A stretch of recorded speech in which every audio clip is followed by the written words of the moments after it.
Okay, let us start with a prayer. Om Gananam Tva Ganapatim Havamahe Kavim Kavinam Upamasravastamam Jyeshtarajam Brahmanam Brahmanaspadana Shranvannutibhissida Sadanam Om Shri Mahaganadhipataye Namah. Om Vrishabham Charshaninam Vishwarupamadabhyam Brahaspatim Varenyam Om Tadvishno Paramam Padam Sada Pashyanti Suraya Divi Vachakshuratatam. Can you repeat with me? Hare Rama Krishna 3 times. Om Hare Rama Krishna, Om Hare Rama Krishna, Om Hare Rama Krishna. Okay, Kiran, I saw Kiran coming, so we should shortly have the laptop. So until now, what we covered until now are, to see any matter, first thing is you have to see. I will keep repeating these basics because these are really important to get into your system. Whenever you want to see a particular matter, you first decide the right divisional chart which throws light on that particular area of life. If you want to see something about somebody's children, go to Saptamsha, somebody's parents, go to Dwadashamsha. So we'll do a couple of other divisional charts today. We'll see some examples. But the principles are basically the same. What the first house shows, what the second house shows. The basics are the same. First house, fifth house and ninth house are the dharma. Whatever the chart is relating to the chart, the dharma of the person. Those are the dharma trikonas.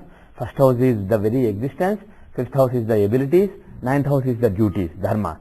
Similarly, second house is the resources. 2, 6 and 7 are artha trikonas. Second house is resources. Sixth house is using those resources to overcome obstacles. So basically overcoming obstacles. And 10th house is after overcoming the obstacles, what you achieve, what you do. And then 3rd, 7th and 11th are kama trikonas. So third house is kama, means why you should do something. So kama, third house is the seed. It shows the drive and initiative to do things. And then 7th house is the desire that you nurture. And 11th house is the gains, what you finally get out of it, out of doing something. And similarly 4th, 8th and 12th are moksha trikonas. They are the house of overcoming those desires, overcoming the labha chintana, the thought of desire. So 4th house is happiness, comfort. That is basically the starting point of your moksha. First you have to be happy and contented. So contentment is from 4th house and also the direction of your spiritual pursuit. So that is basically the stability, that is 4th house. And 8th house is putting in hard work without a particular gain or without a particular selfish result in mind. Basically unselfish hard work. That is 8th house. And 12th house is finally giving away things and not having any attachment or not having the thought of getting something. 11th house is getting things and 12th house is giving away things. So these are the basic meanings. And these basic meanings. Is it on first of all? Yeah, it's on. Okay, it is on. Yeah, it will come. There's no input. RGB. Yeah, that's what he said. Go ahead. Okay, just a matter of time. Okay.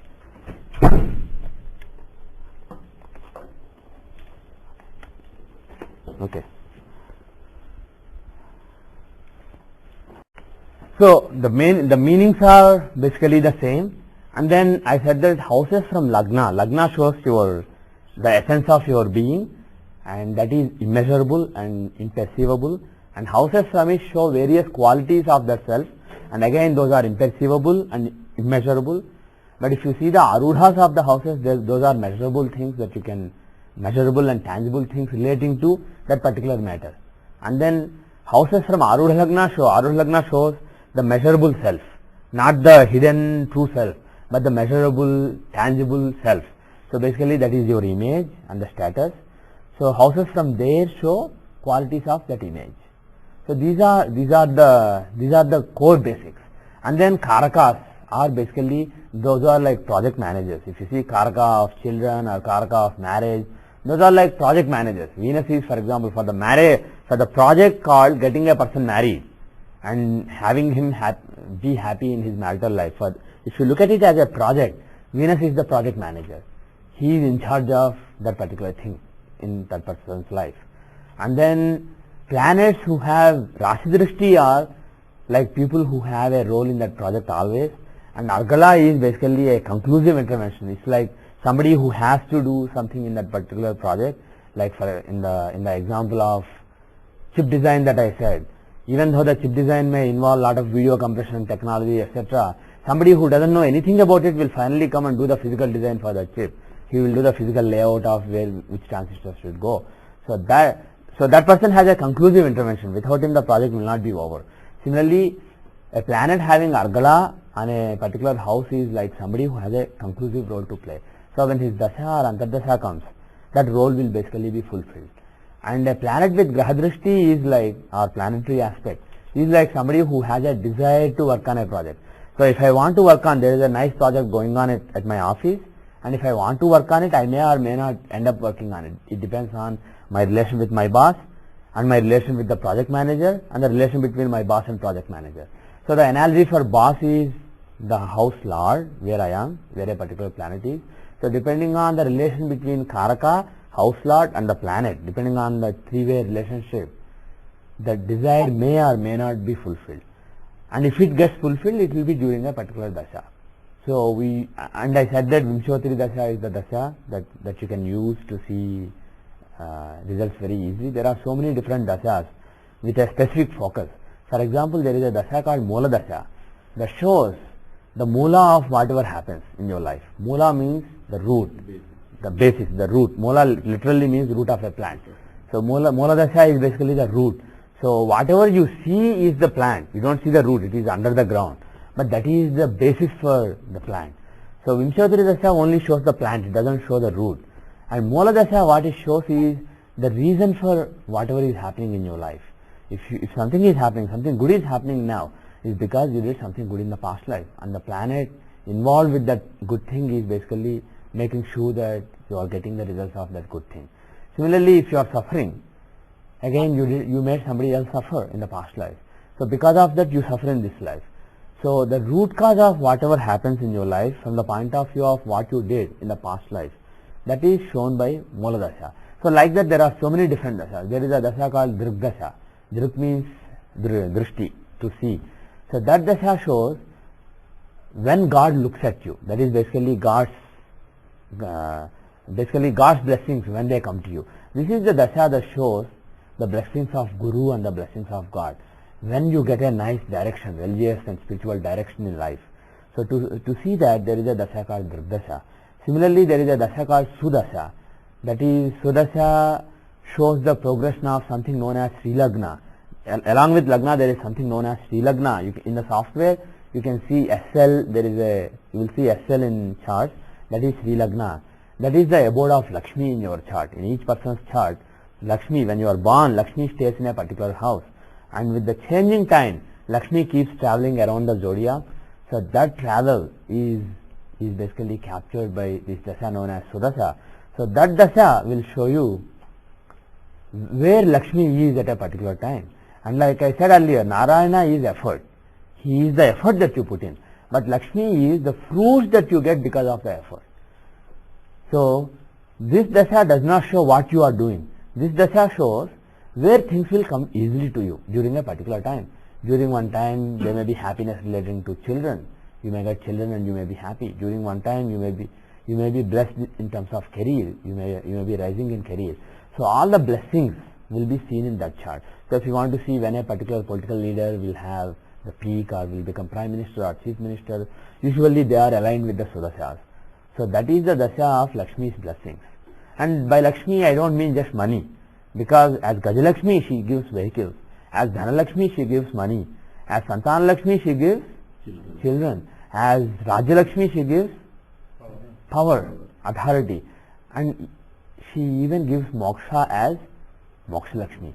So when, for example, the Sudasha contains Ketu. Let's say somebody is running Gemini Sudasha, and let's say Ketu is in Gemini in that person's chart. So during that time, Moksha Lakshmi's blessings will come because Ketu stands for Moksha. So during that time, the person will be spiritual, and things relating to spirituality will come very easily to that person. Whether they come or not depends on other things, but during that time they come very easily. That's what Sudasha shows. So like this, there are hundreds of dashas. There are at least 50 dashas that Parashara talked about, and there are other dashas that Gemini talked about. And they did not talk about so many dashas for no reason. It's not that he just wants to fill the pages. He talked about individual dashas because they have an individual roles to play. But if you just want to use one dasha and get reasonable results, the dasha is Vimshottari dasha. Parashara said that in Kali Yuga, the Yuga that where we are living, Vimshottari dasha is very important. And Vimshottari dasha traces the progression of moon. I said Sudasha traces the progression of Srilagna with changing time. Similarly, Vimshottari dasha is a progression of moon with changing time. When you are born, moon may be in one particular nakshatra, and with time he will be traveling. So it shows where your mind is, where the focus of your mind is at a particular time. So this is essentially the dasha of how your mind looks at things. So even if you see, for example, there may be a political leader, but he may become the prime minister of a country, but he may not feel that power. He may feel like he is being he's basically pushed into a corner by some people and not enjoying it at all. In that case, you will not see it in Vimshottari dasha. You will be able to see it in other dashas, but in Vimshottari dasha you may not be able to see it. But again, even though his mind is looking at things negatively, people around him, their minds may be looking at it positively. They may be thinking, wow, this guy is so powerful, he's really powerful. So again, to that extent, it may be still reflected in the Vimshottari dasha. But Vimshottari dasha is basically the dasha of mind and how mind looks at things. So it's not perfect, but it's as close to perfection as you can get in one single dasha. Other dashas have a particular focus, but Vimshottari dasha does not have a particular focus. It covers so much ground. So it is a very important dasha. So if you see any divisional chart, and if you see Vimshottari dasha, and you don't have to go below Antardasha, just look at dasha and Antardasha, you can pretty much get the major periods or major events in person's life. We will do some more examples now. So remember that Vimshottari dasha is a very important dasha. Narayana dasha is based on Lagna, progression of Lagna itself. So what is Lagna? True self, not the image or something. It is the true self. So it is a progression of the true self. So it is the progression of the Narayana within you. So it shows where your effort goes at a given point of time, where your true self is directing its energies towards. That is what Narayana dasha shows. And what Sudasha shows is where the fruits are coming. So if there is by correlating Narayana dasha and Sudasha, you can see when somebody will put effort and when the results of those efforts will come. Do any of these dashas span several life cycles, or just always one single life cycle? What do you mean by life cycle? Rebirth. When you are reborn, there is a new dasha again. It's a completely new dasha. Even when you are in a womb, there is a new dasha that has its own dasha. The period when a person is in womb, mother's womb, there is a separate dasha, and then when he is born, there is again another dasha. So not only dashas change when you are born, but even before birth there is a different dasha. And for all you know, when a soul leaves this world and goes to maybe heaven or hell or so many lokas, maybe somebody is going to Suvarloka and spending a few hundreds of years before being reborn, or maybe somebody is really an advanced soul and maybe he will spend 1,000 years in Tapoloka before coming back here. So again there may be a different dasha for the existence in that particular loka. But different existences have different dashas. Maybe there are some links between them, maybe there aren't. We don't really know. But the dasha gets reset when you are born. When somebody is in mother's womb, there is a dasha known as, again, Vimshottari dasha. But instead of moon, we use sun's nakshatra to start the Vimshottari dasha. So that dasha is compressed to 9 months in the case of human beings. For animals it will be different. So if you know the exact time of conception, if you find the chart for that conception time, and then if you take sun's nakshatra, and then based on it, if you find dasha, you can see major events that happen during those 9 months. If an accident occurs, the thing is, exact conception time is very tough to know, but the thing is, some people did actually research on this. They noted down the possible times. They basically did controlled experiments and they noted down the times, and finally when there was childbirth, there are actually formulas that link the conception time chart. It's called Adhana Chakra, conception chart and the birth chart. There are links between them. They are not totally independent. Based on when conception occurs, the birth chart is actually fixed according to the Shastra. Oh really? Yes. Time of conception itself. Time of conception will fix the time of birth. So there are formulas that go up to Dwadashamsa Lagna in the final birth chart. The exact time cannot be fixed, but a 10-minute period can basically be fixed. But it's not really. There are some secrets there that we don't completely understand. But there are cases where those rules work perfectly. There are some controlled experiments by, for example, Santanam, one of the translators of Brihat Parasara Hora Shastram, he did great research on this. So some astrologers did research with their own, basically in their own cases. They control the conception times, and then the final birth chart had a correlation with one of those conception times that they noted down. So basically those principles work to some extent, but we still have to understand them perfectly. So the bottom line is there is a link, and for all you know, the time of death in a particular life may have a link to the conception time in the next life. So from that perspective, there may actually be a link. It's not like all your births are incoherent. There may be a continuity from birth to birth. There may be, but we are not good enough to understand all those links. We know only some. There are some principles based on the exact time when the death occurs.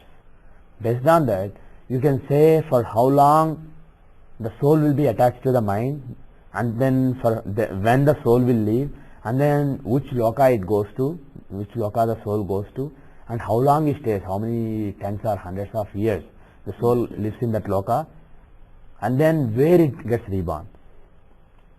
So that can be projected. There are formulas. For example, at the California workshop last year, Pandit Sanjay Rath had a talk on this, on Punya Chakra. It's called Punya Chakra. The time of the chart cast when somebody passes away is called Punya Chakra. So there was a, if you are interested, you can get that recording later from Lynn Carey, from Lakshmi. But there are principles. We don't know how well they work. Basically, whatever has been passed down by his elders, he taught. There may be some missing links. Some things may be perfect and some things may be imperfect. But with God's grace, some of you can do research later and understand it even better. But there is some knowledge out there. So anyway, to come back to the natal chart, let's concentrate on the natal chart because that's what we understand best. I hear some when I was child, when Adi Shankaracharya's Pitavipati, when they were taking up a new boy, they know that where he is going to rebirth that next in charge of that particular Pitam, something like that. So are they looking at this kind of... I'm not sure. The thing is, astrology is one way to know somebody's past, present and what is going to unravel in one's lifetime. But there are so many other ways. Astrology is one way, palmistry is another way, and just Divya Drishti. If you are spiritually blessed, if you have the spiritual strength, you can basically say the same thing even with spiritual strength. And there are actually some astrologers who use spiritual strength more than astrology. They are astrologers for namesake, but actually it's because of their vak shuddhi, because they keep the purity of their speech. Because of that, their speech becomes really strong, really powerful, and then whatever they say comes right. Whether it's based on solid reasons as outlined by Parasara and Jaivini or not, still their predictions come true. So there are so many different ways. So I don't know what are the approaches that they use. Even in Buddhism there are similar concepts. Yeah, I'm not sure what they use. There is also one, Hanuman Upasaka. Yeah. There is a Hanuman Upasaka in Madras, I talked to him. Yeah. he will, by asking questions, he will predict. I mean, he Yeah. has his power from, Yes, yes. It's not just Hanuman. Hanuman Upasakas are one example, Hanuman Upasakas. Then maybe there are Ganesh Upasakas, there are Devi Upasakas. It doesn't matter which god. If you are basically spiritually an advanced soul, then you can have that Vakbala, you can have that Divya Drishti. And Drishti doesn't mean you have a TV in your mind and you can see everything. Basically, you get the inspiration, you just feel like saying something or something is going to happen. So that is Divya Drishti. There is Ajna Chakra. Apart from the eyes, two eyes that we can see, there is a chakra known as Ajna Chakra here. That is your third eye. So that Jupiter is the ruler for that, and that gives that basically the eye with which your intelligence can perceive the world. So that is Divya Drishti. It's not really like, it doesn't work like your normal eyes. You don't have a TV in which you see things. Basically the intuition that you have, that comes from Ajna Chakra. So that intuition, your intelligence and intuition, that can also let you make predictions. Now let us see some more examples. I will make a chart. December 14. We will see how to see somebody's parents from somebody's chart. Parents are, let's see career and then let's see parents. December 14, 1946. Does anybody know who was born on this date? Wow, time is almost perfect. I don't have to edit it. I don't know the place, so I'll just edit Oops, yeah. 5:30 East. So for those who are listening to the CD, the data is December 14, 1946, 9:29:20. I don't know. I just have it in my computer. I don't know if it's rectified time or reported time, but it's 9:29:20 a.m. 9 hours 29 minutes 20 seconds. The time zone is in India, 5:30 East, and the longitude and latitude are 72 East, 50, and 18 North, 58. Pardon me? PVR Narasimha Rao is 80 years also, around the 80s. He's in 70s. Can't be him. Okay. So I'll keep it. I will not tell you who it is for a while. I'll tell you later. I'm not asking you to guess anyway. But let's see. It's more fun when you don't know anything. It's more fun actually to see what the chart says rather than when you know and start. Because when I say who he is, you start basically extrapolating things so that it fits. So let me hear what you have to say without knowing who he is. Pardon me? Definitely a North Indian. Good. Or South Indian born in North India. Yeah. Based on Or an American born in North India. It doesn't matter whether he is North Indian or South Indian. Of course, the latitude and longitude are North India, but let us see the chart. First let's look at Rashi chart. How do you think the Rashi chart is?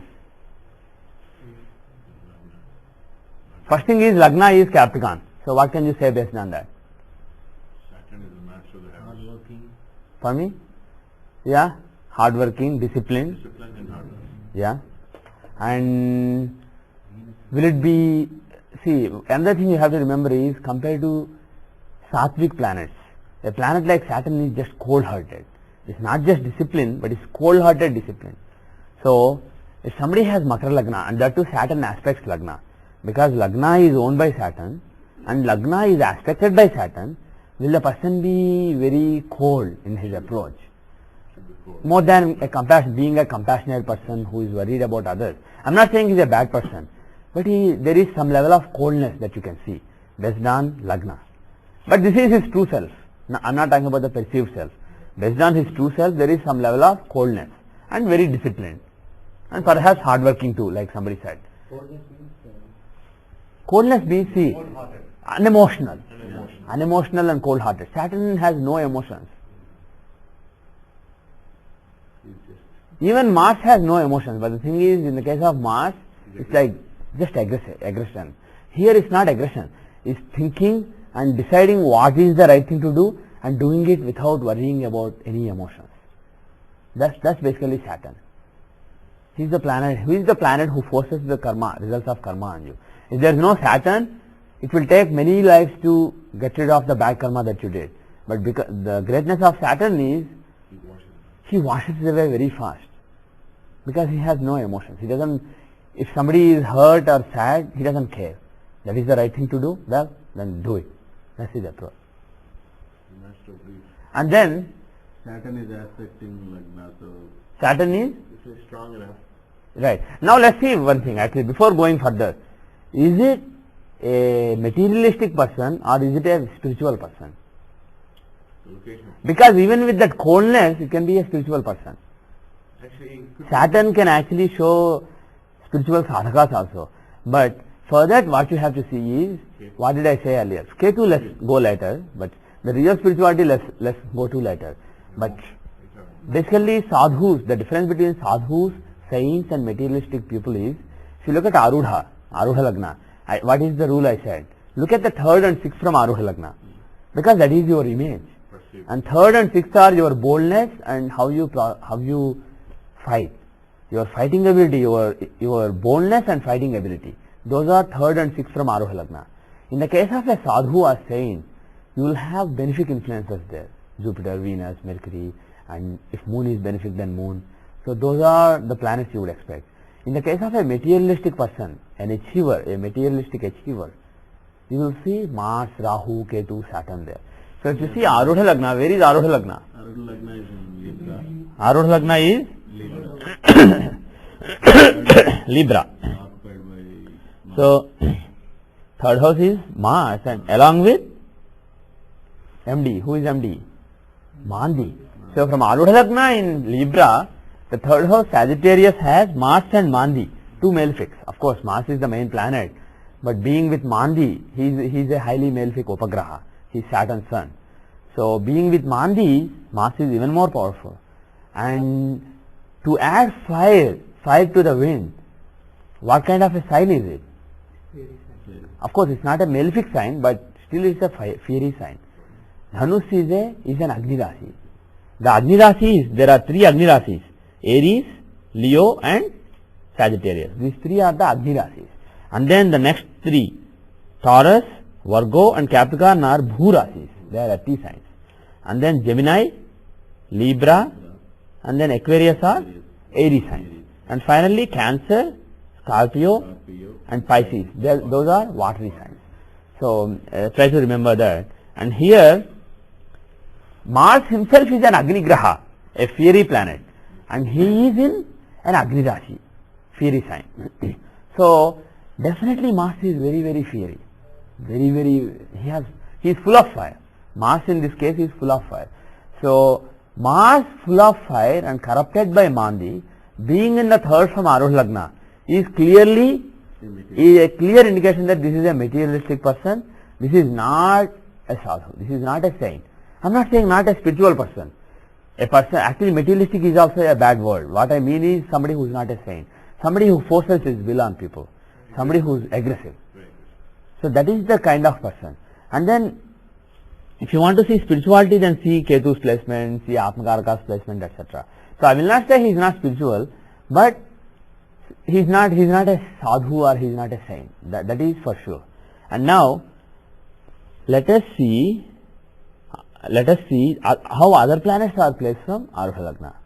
So if you see Arudha Lagna, who are in Arudha Lagna? Venus and Jupiter. And which sign is it? Libra. So who dominates Venus? Does Venus dominate or Jupiter? Venus is in one sign. So Arudha Lagna is in Libra with Venus in it.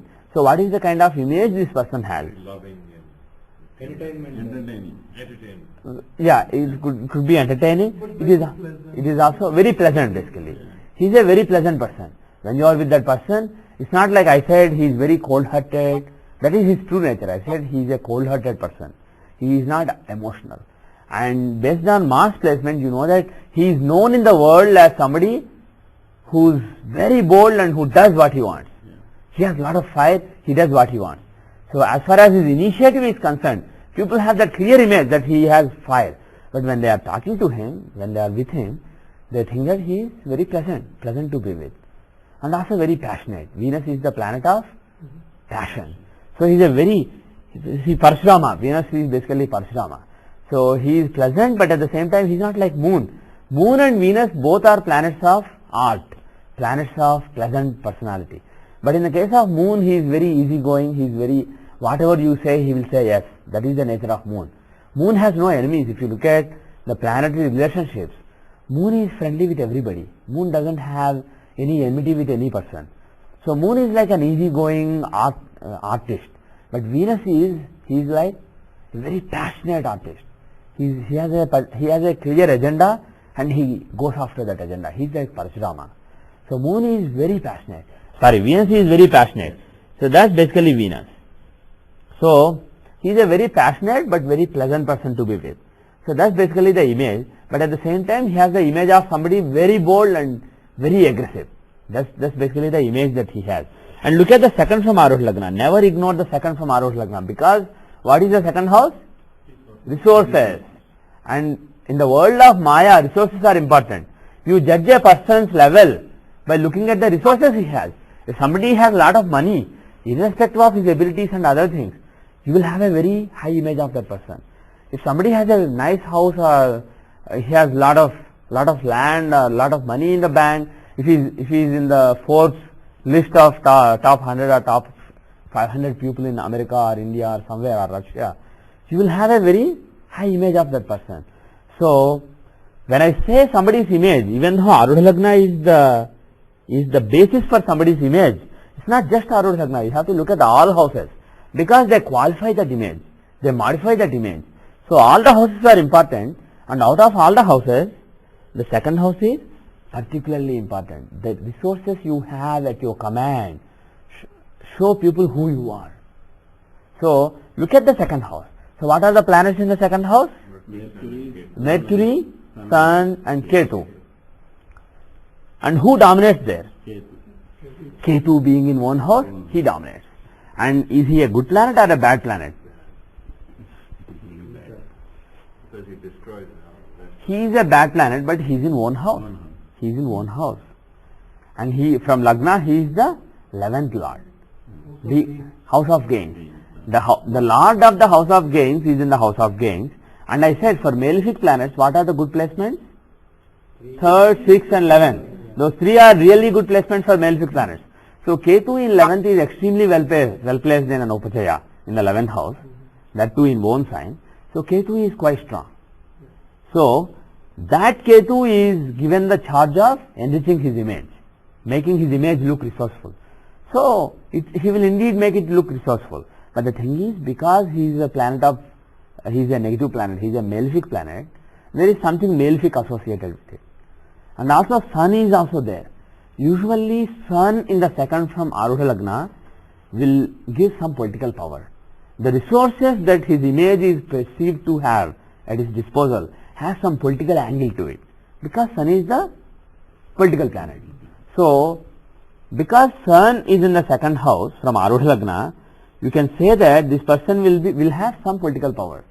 I am not saying he is a politician or a prime minister or a chief minister, but the resources at his disposal are perceived to be political. People think that he has some political resources at his disposal. Yes, Maitri? If it means resources, is it that? Could be. It can be your own resources, your parents' resources, even your friends' resources.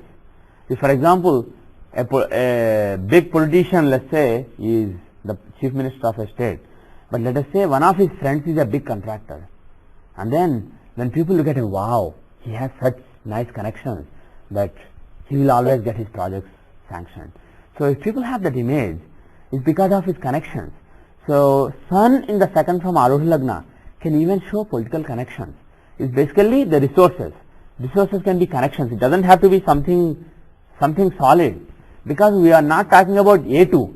If you are talking about A2, that is basically the resources, the actual resources that you have, tangible things. But here we are talking about the second house from Aruh Lagna. So still this is something in people's minds.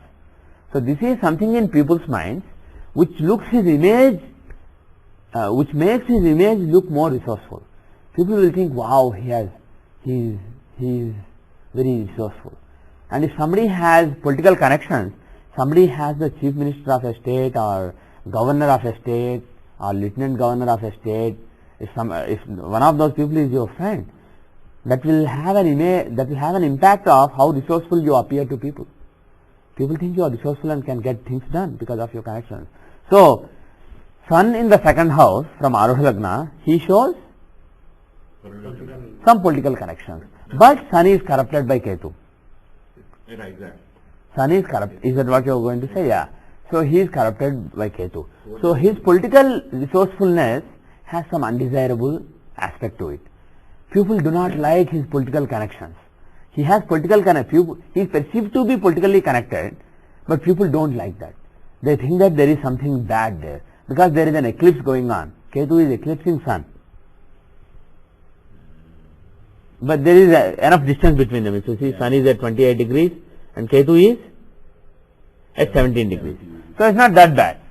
It's not that bad. So Jupiter, Venus, which are very close. Jupiter, Venus are very close. Okay. 1 degree. Okay. So that is another very important point. He pointed out that Jupiter and Venus in Arudha Lagna are extremely close. So pretty much eclipse. Just 1 degree. It's not eclipse. It's basically those are eclipse is only for Sun and Moon by Rahu and Ketu. Here Jupiter and Venus, are they friends? Enemies. They are enemies. The two teachers are, one is the teacher of Rakshasas, demons, the other is the teacher of gods. They are enemies. So usually when you see two planets so close, especially if they don't get along well, you can expect some clash between them. Even though Venus is in one house, one sign, still there is a clash between the two. So that means as far as the image he projects is concerned, there is a tight clash. Some people see him as a Jupiter, as somebody who as a very intelligent and wise person with nice judgment and discretion, and some people see him as a very passionate person. So there is a split image. There are two images of that person. The people have different images. So that's what it shows.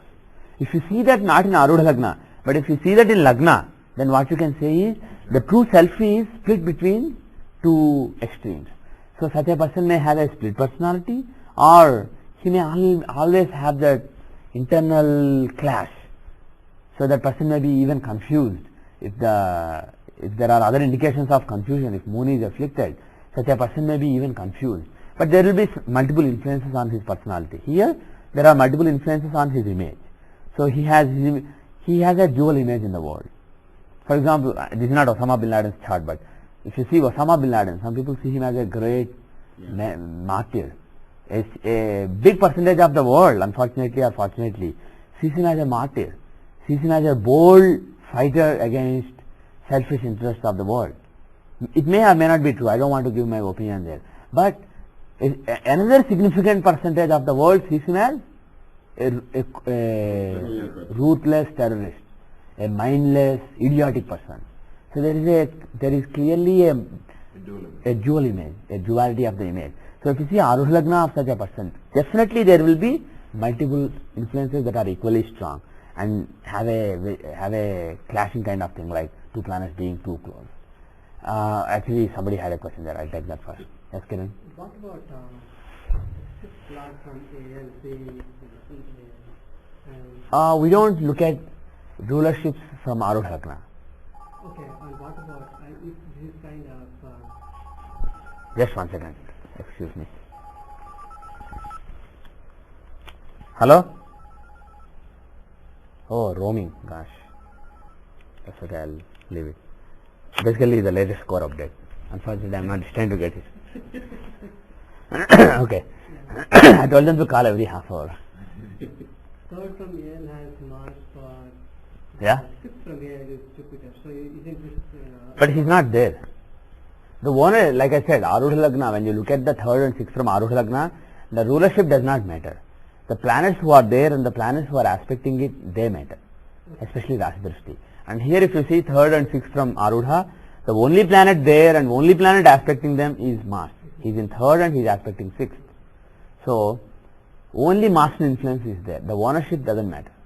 And when you are looking at Jupiter being in Arudha Lagna, don't think that Jupiter is the sixth lord in Lagna. He is the third lord and 12th lord in Arudha Lagna. Jupiter is the third lord and 12th lord. So if you want to see what are the activities the person does, which are impacting his image, then what you have to see is the third house and 12th house. So what is the third house? House of initiative. And what is the 12th house? The house of loss. So basically the losses that he incurs and the boldness that he exerts, those are what decide his image. So that is how you would judge Jupiter being an Rahu Lagna. You will not say Jupiter is 6th lord. Okay, now your question. Venus is so strong and dominating. Yes. First of all, two planets in the same house. Yeah. They become natural enemies. Yeah. And they're also enemies to their. They are compound, extremely Adhishatrus. Yeah. They are Adhishatrus. That means Jupiter is totally suppressed to a certain extent, or how do you? He is basically in an enemy's house. But just because you are in your enemy's house, it doesn't mean you just keep quiet. You still try to do something. Maybe you fight. If I'm at my worst enemy's house, I don't like being there, but once I am there, will I just keep quiet? Oh, this is my enemy's house, I am not going to do anything. Will I keep quiet? I will fight. But the thing is, if I am in this corner of the room and if he is in that corner, maybe I will just sit quiet. But if I am in the middle of the room and he is also next to me, we are probably exchanging blows. Yeah. So if you see, even a planet like Jupiter, even if he is a very peaceful planet, still any planet, if he is very close to an enemy, in enemy's house, he will put a fight. He will not just take it easy and give up. But the thing is, Venus will win. And another thing, even if this is Venus' own house, if Jupiter is more advanced in terms of degrees, then Jupiter would have won. When you have two planets very close to each other in longitude, see who is more advanced. That planet will win eventually. So here, Venus is at 24 degrees, 2439, and Jupiter is at 2353. So actually Venus wins. Otherwise, had the longitudes been reversed, actually Jupiter would have won after a tough fight. Yes. And what if the longitudes were say 1 degree Jupiter and 28 Venus? Then they are not even fighting. Not even fighting. One is in this corner, one is in that corner, like in the analogy I gave. They are coexisting happily. So what is the excuse me, yeah. But then what is the influence of Jupiter in that case? Like, though he's not fighting, yeah, whatever influence he has, whatever houses he has, he will basically take care of those houses, because he wants the third house. He will give some determination that will impact his image. Do the positive. Yeah, even now he is doing the positive. Yeah. But the thing is, then he would have easily done it. Now he has to fight with Venus and he has to lose. And had Venus been away from Jupiter, he would have given his results even more. So he would have been seen as somebody who is fighting wisely, rather than somebody who is very passionate. Venus gave that passionate image. Jupiter gives a very wise person image.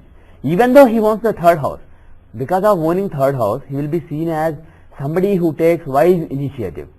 Being the wise planet who owns the third house, being in Rahu Lagna, he would have given the image of somebody who's taking the wise initiative, who is showing some boldness, but very wisely so, and for a just reason. So that is the image Jupiter would have given. But unfortunately, now he cannot give it that easily. Had they been separate, he would have given it. Had they been together, but Jupiter been ahead, he would have again given it, but after a lot of tough fight. Now he gives lot of tough fight, but not that image. Finally, that image will not be given.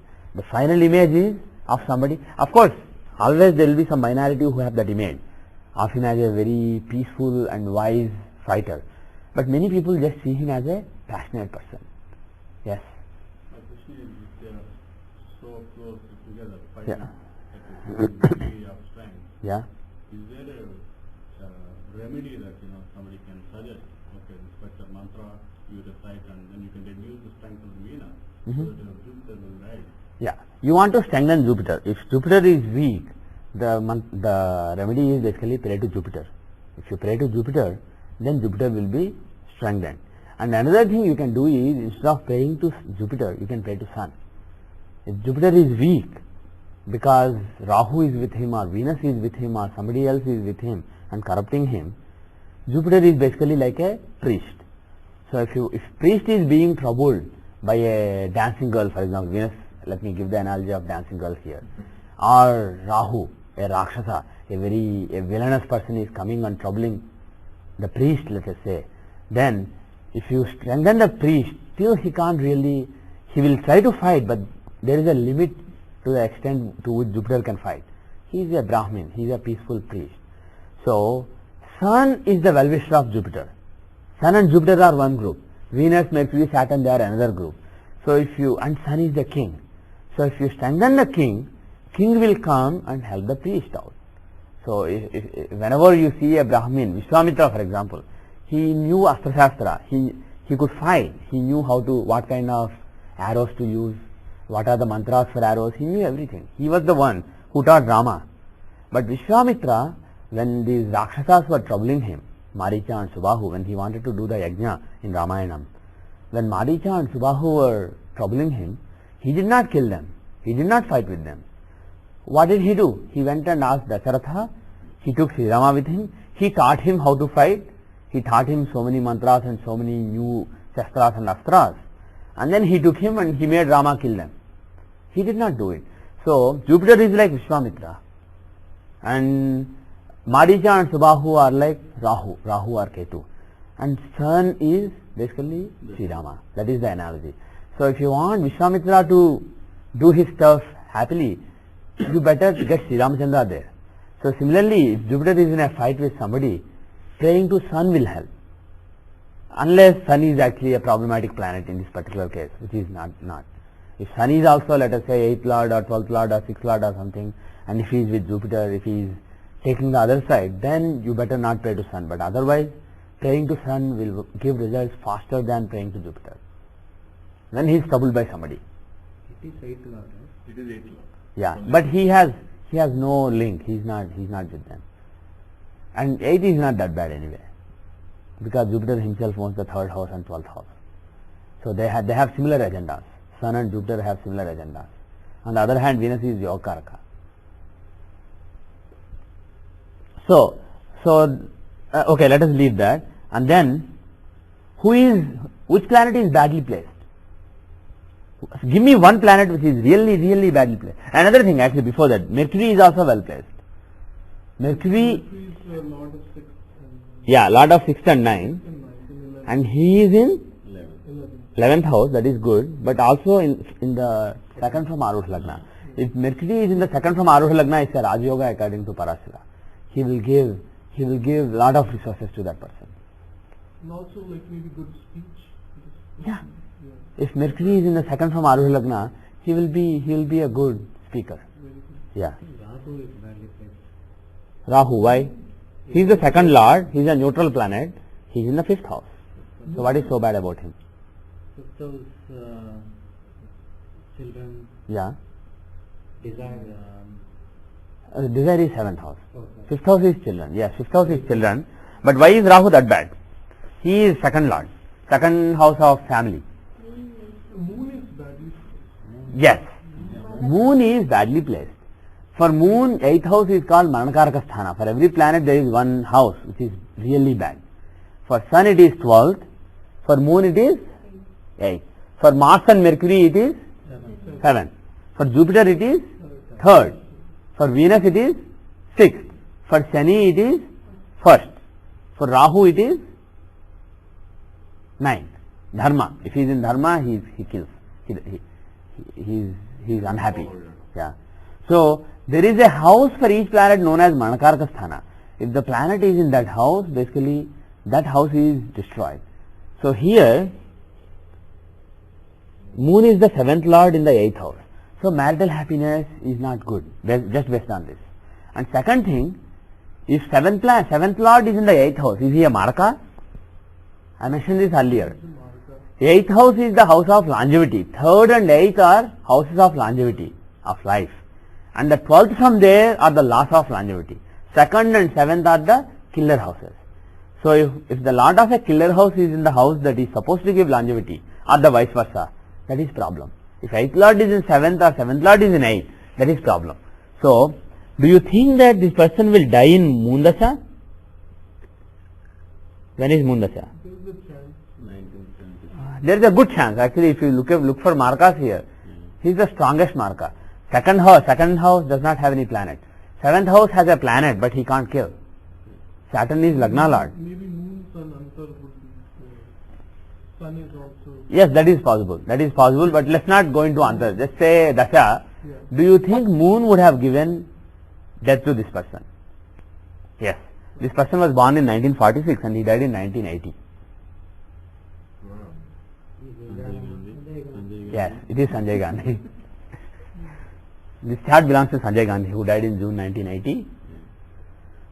But like marital happiness, if you look at Navamsa. Yeah, that is actually more important. Yeah. So, that's what I was going to come. If you see that 7th house is weak, 7th house is afflicted in Rashi, but in Navamsa, if you see 7th house strong, that means the person has problems not with wife, but general relations with people. Yeah. Those relations are spoiled, not marital relations. So that is possible, but based on what we saw, we said it. Now let us go deeper. We just looked at Rashi. Let us look at Navamsa now. Navamsa. So in Navamsa, look at Lagna. The 7th house will show spouse, the marriage, and 7th lord will show the spouse. So 7th house, is it strong or weak? Pretty strong. Moon is on house. Moon in own house. So what do you think? So marital happiness is there. Marital happiness is there.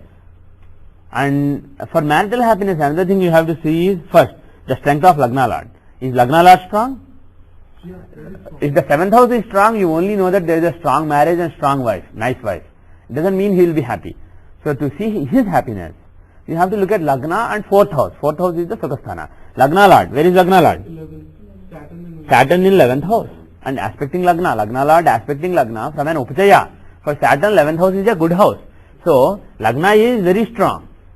Where is 4th house?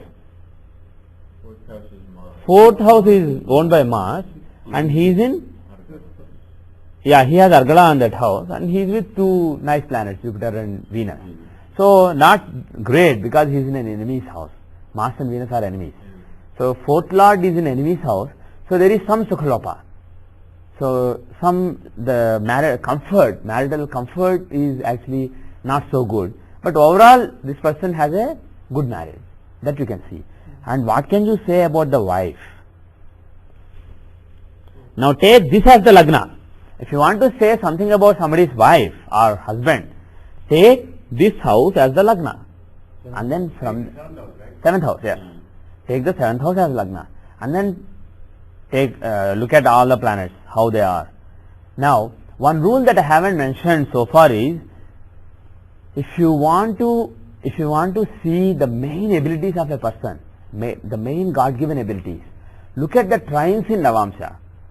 The first, 5th and 9th houses in Navamsa, they will show what kind of strengths a person has. They will be of the nature of the planets there. For example, if you look at Sanjay Gandhi, what are the planets in trine? Jupiter, Mars, Venus and Mercury. Out of those, Venus is really strong, being in one house. And the strengths, Venus, what kind of strengths will Venus give? Passionate and good management skills. Venus is a good manager. Sun is also a good manager, but Sun is a macro manager and Venus is a micro manager. Sun is like a king. He says, hey minister, you do this, and then he's done. He doesn't care what are the details, but Venus is a micro manager. So if you see, if you want to see a politician, Sun is important. If you want to see a manager in today's managerial context, in today's corporate context, Venus is actually more important for management than Sun. So because he is very passionate, he is like Parashurama and he gets involved in the details. Venus is a tapasvi. So he can get involved and he can deal with demons and he can make those demons do things. So he is, when you are dealing with people who are less than perfect, he can get things done by them. So Venus is a good micromanager. So he is a good manager. And then Mercury, intelligence, good analytical ability and good speech. So these are the other abilities. And if you look at his wife, this is the reference now. And from here, who are the planets in trine? Moon, Saturn and Sun. Sun gives political knack. She may not be a micromanager like Sanjay Gandhi, but his wife Manaka Gandhi, she has the political mind. So Sun in a trine shows political mind. Of course, whether she uses it or not, whether she is successful or not, that depends on other factors. But her innate ability is seen from trines in Navamsa. So now you see the trines from the 7th house. Then you see the abilities of spouse. And Moon is actually quite strong. Moon is very strong. So what does that show? What is the nature of Moon? Moon is the peaceful planet. Peaceful and happy-go-lucky kind of planet. So Moon being in a trine from the 7th house, that shows the person basically has a basically love of peace. Love of peace is another innate ability of that person, and has some internal calm, internal comfort, internal calmness which is given by Moon. That is another innate ability. And then Saturn. Saturn is in a trine. What does Saturn show? Saturn is aspect of tradition and conservatism. So Saturn makes her traditional and also knowledge relating to tradition, knowledge of Puranas. I don't know if Manaka Gandhi has those, but as per Shastra, Saturn in a trine gives knowledge of Puranas. In general, knowledge of the wise findings of the elders. That's basically how you can summarize it. So that is the abilities. But taking that as Lagna, look at where all the planets are. So Jupiter, Venus and Mars are in 11th house. So they are quite well placed. There is a nice Dharma Karmadhipati Yoga. From Cancer, Moon in Cancer, the 9th Lord Jupiter and the 10th Lord Mars are together. So what that means is that gives a Dharma Karmadhipati Yoga. So she does her duties, she discharges her duties in society sincerely.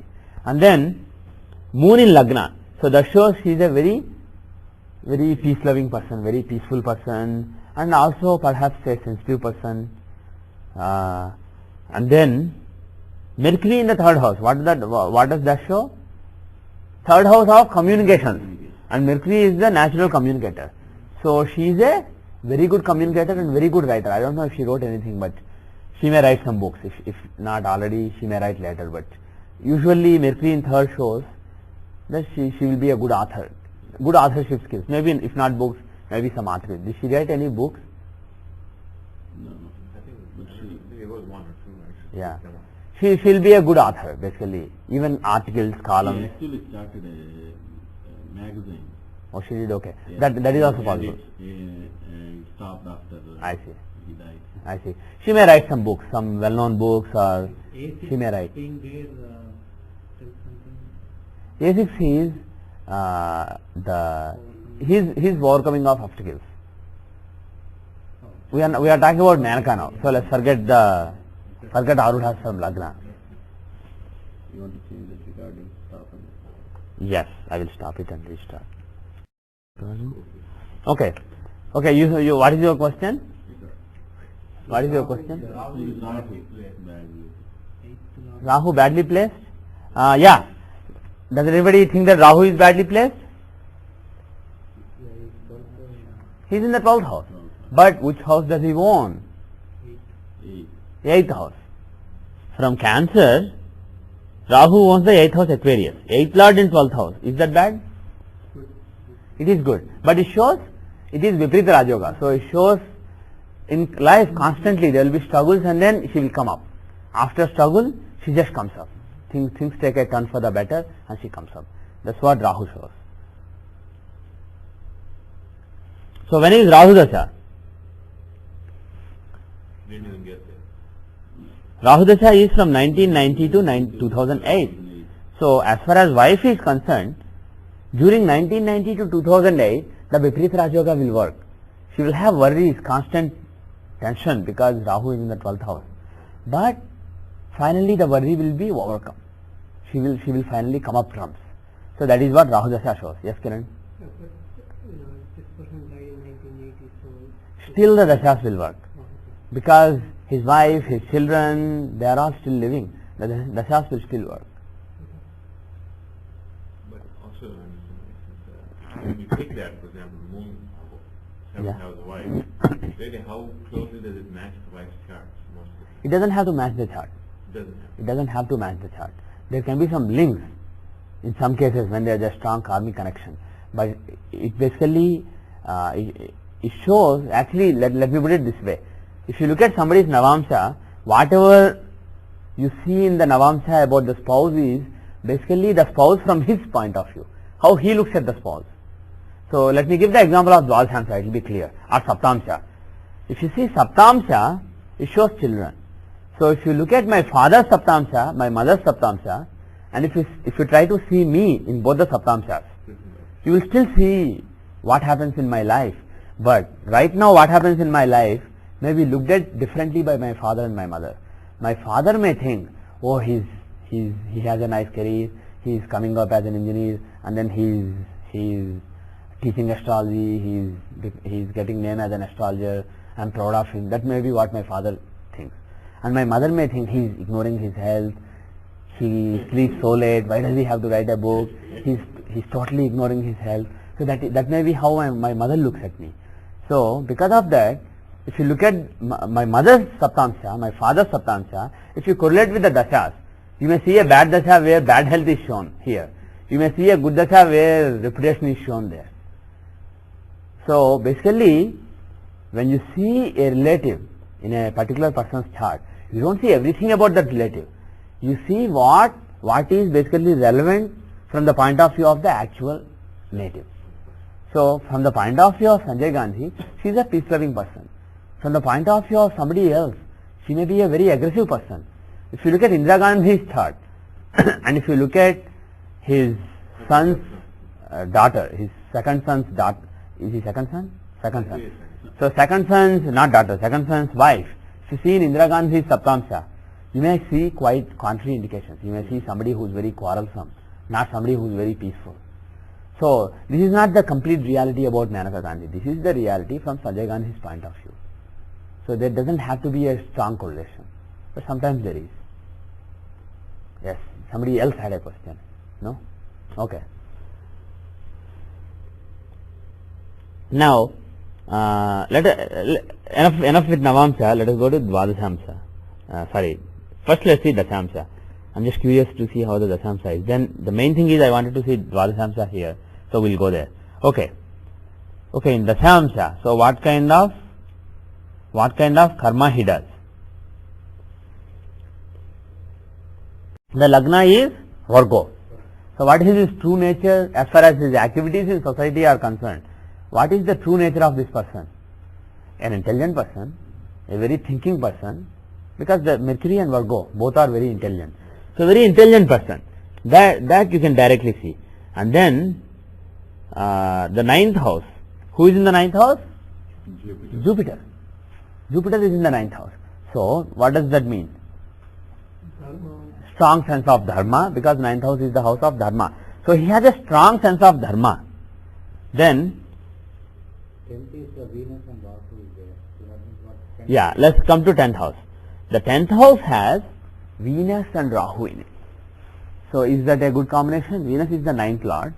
If 9th lord is in the 10th house, that is a good combination. Dharma lord going into karma, so he will bring dharma into his karma. But he is with Rahu, and Rahu is the 6th lord. From Kanya Lagna, Virgo Lagna, he owns the 6th house of Aquarius.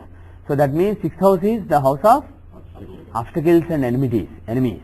So in discharging his duty, his dharma, in discharging his dharma, in his activities in society, he has to overcome lot of obstacles and enmities. And he may also create lot of obstacles in the process of discharging his dharma because of Venus-Rahu conjunction. And then, who is in the Arudha Lagna? See, this is the Arudha that we all see actually. The Rashi Arudha, that's not exactly what we see. The image we have of Sanjay Gandhi is not based on interacting with him. It's based on the karma he did in the society. Which is much more relevant. Right. So, when you see, for example, the image you see of a spiritual leader, maybe from his Vimshamsha. So we see image of a person from various divisional charts. The image you have of me is mostly based on my Siddhamsa, my D24. Because of my learning, you have a particular image of me. So different people have different images of this person. The Rashi image is the overall image. It's the overall image of people who know him well. But the image that we all have, it doesn't have Jupiter in it. It has Venus and Rahu in it. So very passionate and very stubborn, very demon-like person. Rahu is a demon.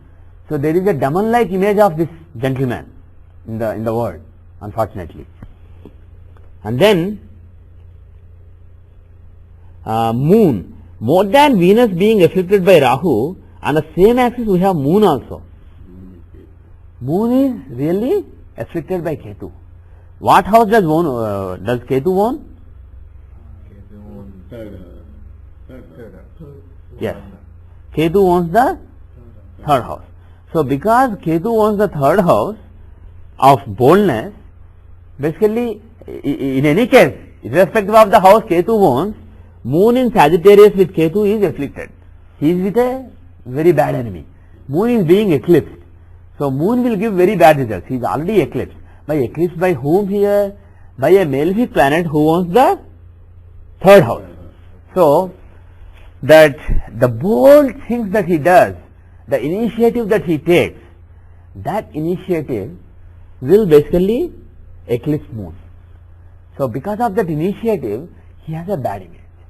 And then he is also placed in the 7th from Arudha Lagna. I haven't mentioned this before, but the 7th from Arudha Lagna, what does it show? It's basically the desire of the image. Who said relations? Okay. 7th house also, as a process of fulfilling your desires, you also have relationships with people. So desire and associated relationships are from the 7th house. But in the case of Arudha Lagna, there is no relationship. In the world of Maya, there is no relationship. There is only fighting. It's not like in the world of Satya, I can live with Shashanka Garu and I can learn something from him. He can learn something from me. So there is an interaction going on between us. So that interaction will be seen from the 7th house. In the world of Satya, there is an interaction. In the world of Maya, there is no interaction between two Mayas. There is only fighting between two Mayas.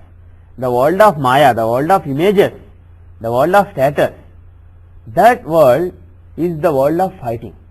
In the world of Maya, there is no cooperation and learning from each other. There is only fighting and exploitation. So the 7th from Arudha, more than showing the people you work with, it shows the people that you fight with. Because any person that you are with, whether it's your mother, father, brother, at one level or the other, it boils down to fighting in the world of Maya, just from the point of view of Maya. So Arudha, 7th house. 7th house from Arudha Lagna is the house of who you are fighting with. So Moon and Ketu being there, that shows basically some fighting of the image, some opposition to the image. Not obstacles, but some people who are opposed to your image. So Moon Dasha will show some bad image. So during 1973 to 1983, he actually got a very bad image. During that time, all these forced operations, the family planning operations were forced on Indians. In North India, in whole villages were basically forced. The men were forced to have operations so that they can't have children anymore, because India had such a huge population problem, and the approach he decided is forceful operations. And people hated him. People had an image of a demon like Rahu. And another thing you have to note is Ketu is the planet of moksha. Ketu is the planet of just getting away. He is the planet of burning things. He is the planet of reducing things to ashes. So the determination here, the third, being the third lord afflicting Moon in the 7th from Arudha Lagna, the bad image he gives relating to some strong initiative is relating to something of a burning nature, something of destructive nature, something that is basically killing children here, for example. But in the Navamsa we show what karma is. Yeah, this is the career of this person is to force people to not have children. But that is one aspect of the career, yes. But we have to see 6th and 7th, 6th and 7th, whether he is a manager or whether he is a serviceman or something. Right. So if you want to see that, see the like I said earlier, this is not something that always works, but as a thumb rule, what I gave is strong 6th house will show a worker, And strong 7th house will show somebody who has his own business. And which is stronger here? Which is stronger? The 6, both are empty. Both of them are empty. And which house has aspects of people? This house is aspected by, 6th house is aspected by Sun. So, what is 6th house? The house of overcoming obstacles. The house of overcoming obstacles. So, in the matter of overcoming obstacles, what is the permanent influence? Sun. So, what is Sun's approach to overcoming obstacles? Politics, okay, but authority. He uses authority to get things done. So, if he has some obstacle to overcome, he will say, hey, Prashant, you do this, or hey, Vishal, you do this. So, he will tell people, do this, do this, do this. That is Sun's approach. Mars' approach is go and kill, go and fight. Jupiter's approach is nicely talk and then use intelligence to solve the problem. And so, each planet has its own approach to solving problem. Ketu's approach is give up. Even if the thing is reduced to ashes, that's fine. Just walk away. That is Ketu's approach. Rahu's approach is be selfish, cling on to it. So similarly, once again, Sun's approach is that of a king. Get things done by people. So, because this is Rasi Drishti, not Graha Drishti, this is not a desire that gets fulfilled at a particular time. In general, throughout life, as far as overcoming obstacles is concerned, this person's approach is, the approach of this person, Sanjay Gandhi, is help people to do it and get it done. That is his approach. Yes, Prashant. So, what about the Grahadashti of Saturn here? Okay, there is Grahadashti of Saturn also.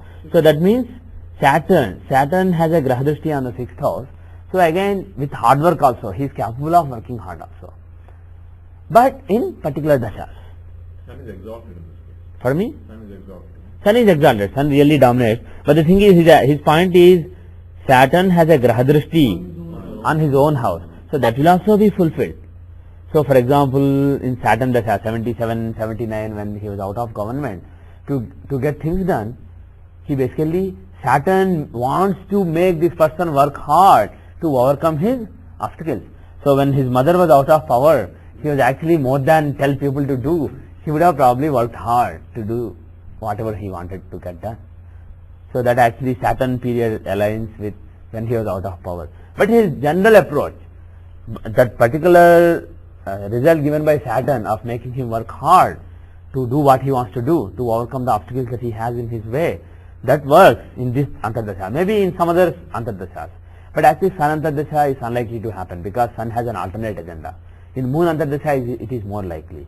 But in any case, apart from Saturn Antardasha, in general throughout the life, the main result is given by Sun.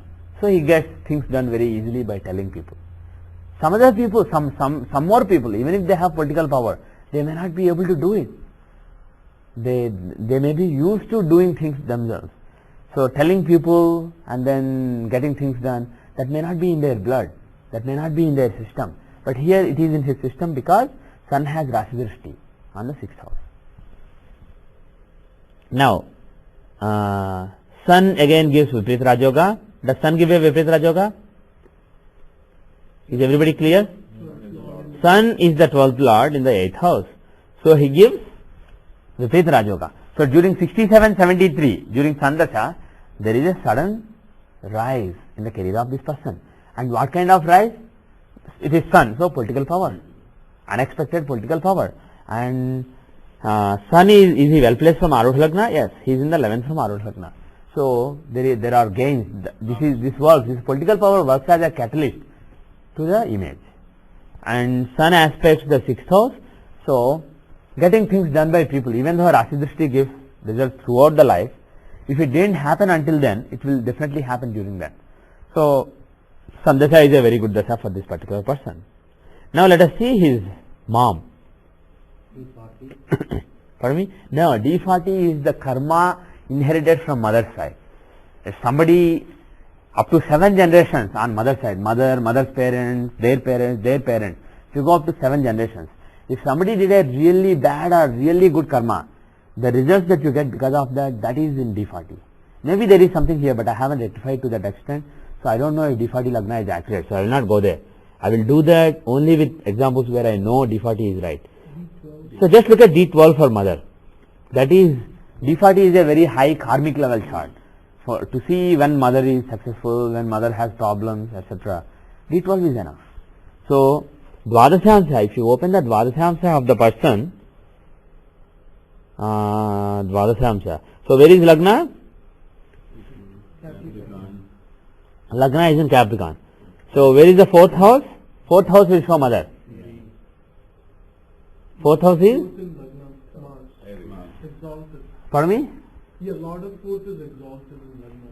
Right. And Mars, Right. aggressive, So, let us basically, the fiery side. now, should we see the fourth house or the fourth lord to see what happens to mother? We'll see the fourth house and then reference the fourth house. What is fourth house? The house of comfort. So, basically the fourth house here, it will show what comfort he is getting from mother. What happens to mother, whether mother is a prime minister or not, does not really, that's a totally different thing. Whether mother is happy or sad, that's a different thing. But what is the happiness he is getting from mother? That you see from taking the fourth house as the source, as the Lagna. But if you look at the fourth lord, where is Mars? Because people are, planets are people. Rasis are only situations. So the parenting he gets from mother is a situation. It's not an animate thing. But the parent himself or herself is an animate being.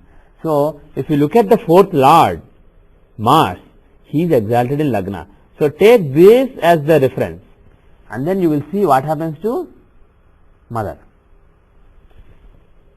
So is it always like in D12, Lord of the Fourth, wherever the Lord of the Fourth is, you take it as a reference and then? Actually in any chart, if you want to see what happens to that particular person, whether it is wife or parents or children, the Lord is actually more important. Some people actually don't emphasize it in Navamsa, Dvadashamsa, they just take the house itself. But you will get better results by taking the Lord. Because Lord, actually, I want to avoid saying it now, but there is something known as Graha Arudha. Just like there is Bhava Arudha, house Arudha Padas, Arudha first house, second house. For every house Lord there is an Arudha. So if you look at Mars Arudha here, that is actually what is more relevant. That Arudha will show you exactly what the mother is experiencing at a given point of time. So if you see the Arudha, then you will see what happens in Indira Gandhi's life. But let us not go to the Arudha, just stay with Satya and try to make some sense. So if you see basically in other words, fourth house is what happens to, what the mother does to him, how mother takes care of him. And the fourth lord is the mother herself, but her Satya, what is happening to her in truth. And then Arudha of the fourth lord, that Arudha, I haven't defined it yet, Graha Arudhas. That Arudha will show the actual mother, the mother in flesh. So that is from the fourth lord's Arudha. And then you can use each of these to see what is going on. There is a relation between all the three. So let us, instead of confusing, let us just say that you look at the lord. In the case of Manaka Gandhi, the seventh lord was in seventh house itself. So I just took the seventh house. Moon was in the same house. Here, Mars is not in Aries. So I'm finding where Mars is and taking that as Lagna. So if you look at Capricorn, let's see how Sun Dasha was. Actually first let's see how Venus Dasha was. Is Venus Dasha a good Dasha?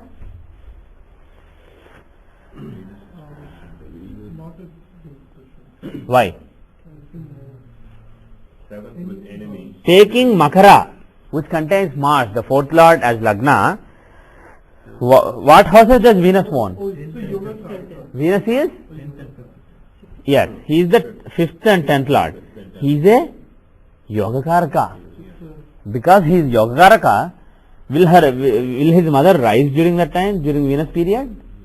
Yes, she will rise during that particular period. And then, how is Sun Dasha? How is Sun Dasha for mother? Let's see where Sun is. Let's talk about debilitation later. But in general, Sun in the 10th house, can it give political power? 10th house is the house of karma and Sun is the planet of politics. So Sun in 10th house can give political power. And now, let us see what houses Sun owns. And he is debilitated, right? But what house does he own? 8th house. If the 8th lord is debilitated, is it good? It's very good. Not Nijbhanga, but basically, if a Dusthana lord is weak, that is good. You can create the Yes, the obstacles. 8th house is the house of troubles that have to be overcome. And if the lord who gives the troubles is sad, if he is unhappy, that is good. You don't want him to be excited, you want him to be sad, because he doesn't have a good agenda for you, he has a bad agenda. So 6th lord and 8th lord and 12th lord, they being debilitated is good materially. Actually there is a yoga called Jaya Yoga. Jaya means victory. The combination for that yoga is Lagna lord should be reasonably strong, 10th lord should be exalted, and 6th lord should be debilitated. So if 6th lord is in Nicha and 10th lord is in Ucha, that is good. Because 10th lord is the final karma that you do, and the 6th lord is the process of overcoming obstacles. So if the 6th lord is debilitated, 6th house becomes weak.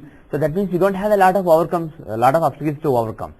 So in general, 6th and 8th houses being weak by their lords being debilitated is good. On the contrary, if the lords are exalted, 6th and 8th lords, if one of them is exalted, it is actually bad news. So here, 8th lord being in debilitation in the 10th house is a good combination.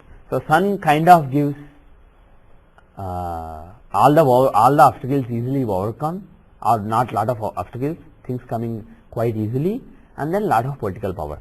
So it was during Sun Dasha, 1967 to 1973, that she rose. She just took Congress under her control. The party split, and then there was some tension, but she had things very easy for her. So this was the time when her mother enjoyed lot of success. Now, Moon Dasha. How is Moon Dasha for mother? Moon is the lord of 7th house, and he is Lagna. Is he in friendly house or inimical house? Moon is afflicted by Saturn. Saturn is the planet of, in general, Saturn is the planet of sadness, and Mars is the planet of aggression. And remember this, always Mars and Saturn, they represent two directions. Mars is red in color, blood, anger, etc. And Saturn is blue in color. He is sadness, melancholy. So whenever Saturn and Mars are together, it's an avoidable clash. It's not a good clash. There is a clash between two extremes.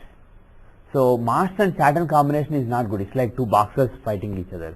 One in red shorts, one in blue shorts, fighting each other. So here, whenever such a fight is occurring, the planet who's involved with them will be troubled. So Mars and Saturn are together here, and then Moon being with them, that is problematic. So Moon suffers because of their fight. So Moon Dasha has negative indications. And at the same time, he gives Raja Yoga. Moon is the 7th lord. So 7th lord, and Mars is the 4th lord. Mars is 4th lord, Moon is 7th lord. So both of them own a quadrant. And Saturn is the Lagna lord, and Lagna is a trine, is also a trine. So both of them, Moon and Mars, being with Saturn, give a Raja Yoga. Raja Yoga in Lagna. So Raja Yoga in the 1st house for mother. So both Moon and Mars are Yogakarkas for mother, Raja Yogakarkas for mother. So during those dashas, mother will have Raja Yoga. But there will be some obstacles, there will be some upsets also, some worries. What can you say about father? We said about mother. Now father, let us see father. Where is father? Okay. Now what is the house for father? 9th house. So take this as Lagna. Again, we come back to the actual Lagna. What is the 9th house? Virgo. So and where is the lord of that? Mercury. He is Aquarius. So the father's nature is basically based on, again mother, I forgot to mention this. Because Mars is in Capricorn with Saturn, there is some aggression to his mother, and also there is some cold-heartedness in the case of mother, because of Mars and Saturn in Lagna. But father, how is father? Aquarius is the sign. Aquarius is the sign of philosophers. Capricorn, even though Capricorn and Aquarius are both owned by Saturn, Aquarius is a more subtle sign. It is a sign of philosophy and thinking. And that too Mercury is there, the planet of thinking, the planet of intellect, the planet of analytical ability. So basically, what can you say about father in one word? A thinker. A philosopher and thinker, that is his father. And Mercury can also give some level of ideology when he is aspected by benefics. Who aspects Mercury here? If you take this as Lagna, from here, Venus and Jupiter are in the 6th house. Venus and Jupiter in the 6th house. So, two benefics in the 6th house from there, aspecting Mercury. So because of the benefic influence, he's not a very aggressive person. And that too, Venus and Jupiter is dominating there, not Venus.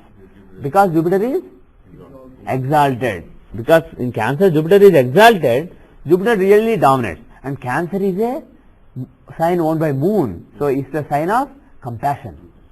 Taurus is the sign of hard work. Virgo is the sign of analytical ability. Gemini is the sign of communication. Pisces is the sign of rishis, advanced spiritual attainment. Dhanush is the sign of dharma, upholding dharma. Similarly, each sign has one theme. And if you look at Cancer, it is the sign of sensitivity and compassion. So Jupiter there, the planet of intellect being there, will give very compassionate nature. So that Jupiter's aspect on Mercury, it shows that means, see, the thing with Mercury is, even though he is an analytical planet, he is a very adaptive planet. Mercury is extremely adaptive.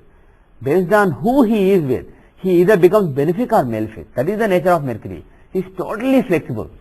Mercury is extremely flexible. He is flexible to the extent of being fickle-minded. So that is Mercury. So here, even though he is alone, because of the Rasi Drishti of Venus and Jupiter, he acts like a very benefic planet. So he is a very intelligent person and very compassionate person. But who are in the 12th house? From Mercury, all these planets are in the 12th house. So what does that mean? Losses and also selfless giving. So this person he does not want a lot of things. If the 11th house is stronger, he wants a lot of things. If the 12th house is stronger, he doesn't want a lot of things. So this person gives up things. He can give up anything. This person can give up anything. And he is not very selfish. So that is what you can say about father. And how are Mercury and Mars placed with respect to each other? Are they well placed? If those had the two planets been in quadrants or trines, mother and father would have had a good relation. Here, they are in Vridvadashas, which is basically one planet being in the second from the other, and the other planet being in the 12th from the other is called Dvirdvadasha. Dvir means 2, Dvadasha means 12. So Dvirdvadasha means 2 by 12. So they are in 2 by 12 from each other. So 6 by 8 and 2 by 12 are bad. If two planets are in Shashtastakas or Shadashtakas, one being in the 6th from the other and the other being in the 8th from the other, if that is the relationship, or 2 by 12, those are bad relationships. So here Mercury and Mars are badly placed, and in general their natures also don't match that well. Mars is aggressive and Mercury is analytical and inquisitive, and also compassionate in this case because of Jupiter's aspect. So there is an incompatibility between father and mother. So that is also coming out reasonably well in the Dvadashamsha chart. Pardon me? Oh, Sun is also aspecting Mercury. Yes. Now, let's say we want to find out something about grandfather, maternal grandfather. Jawaharlal Nehru. So first see mother. Mother is from the 4th house.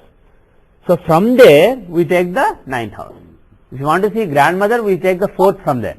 If you want to see grandfather, we take the 9th from there. So from Makara, Aries, Mesha is the 4th house. From there if you find the 9th house, 1, 2, 3 like that, where is the 9th house? Sagittarius. So you see, and who is the lord of Sagittarius? Jupiter. So if you see from there, if you see where Jupiter is, Cancer, that shows, who does it show?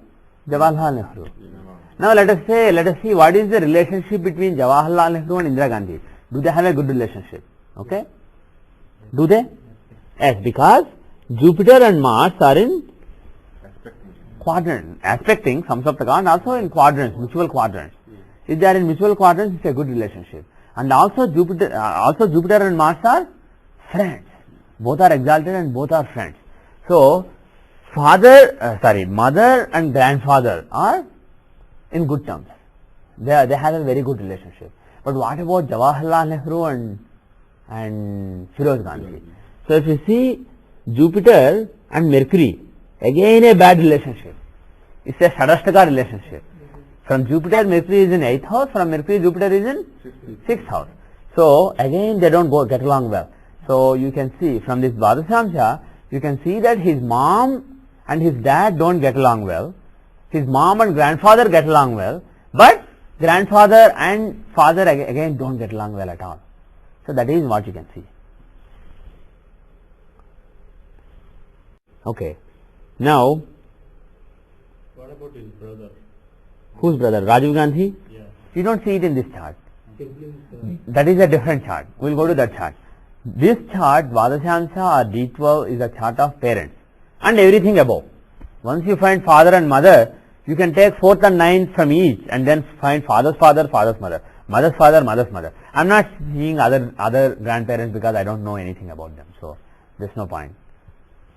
Whatever I say is the truth because we don't know the truth. But in the case of Firoz Gandhi, Jawaharlal Nehru, we know some things that happened to them.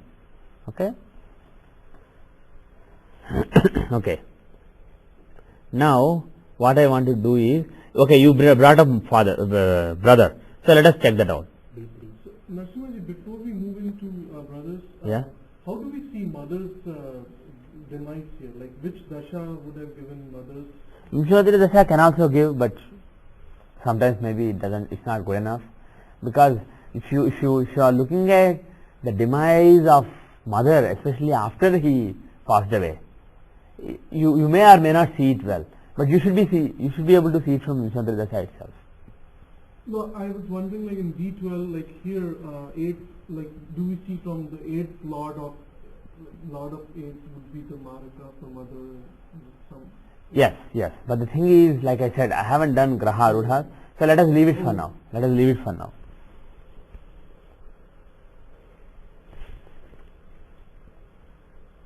If you want to go to that level, you are interested in his mother in flesh, and then Graha Arudha becomes important.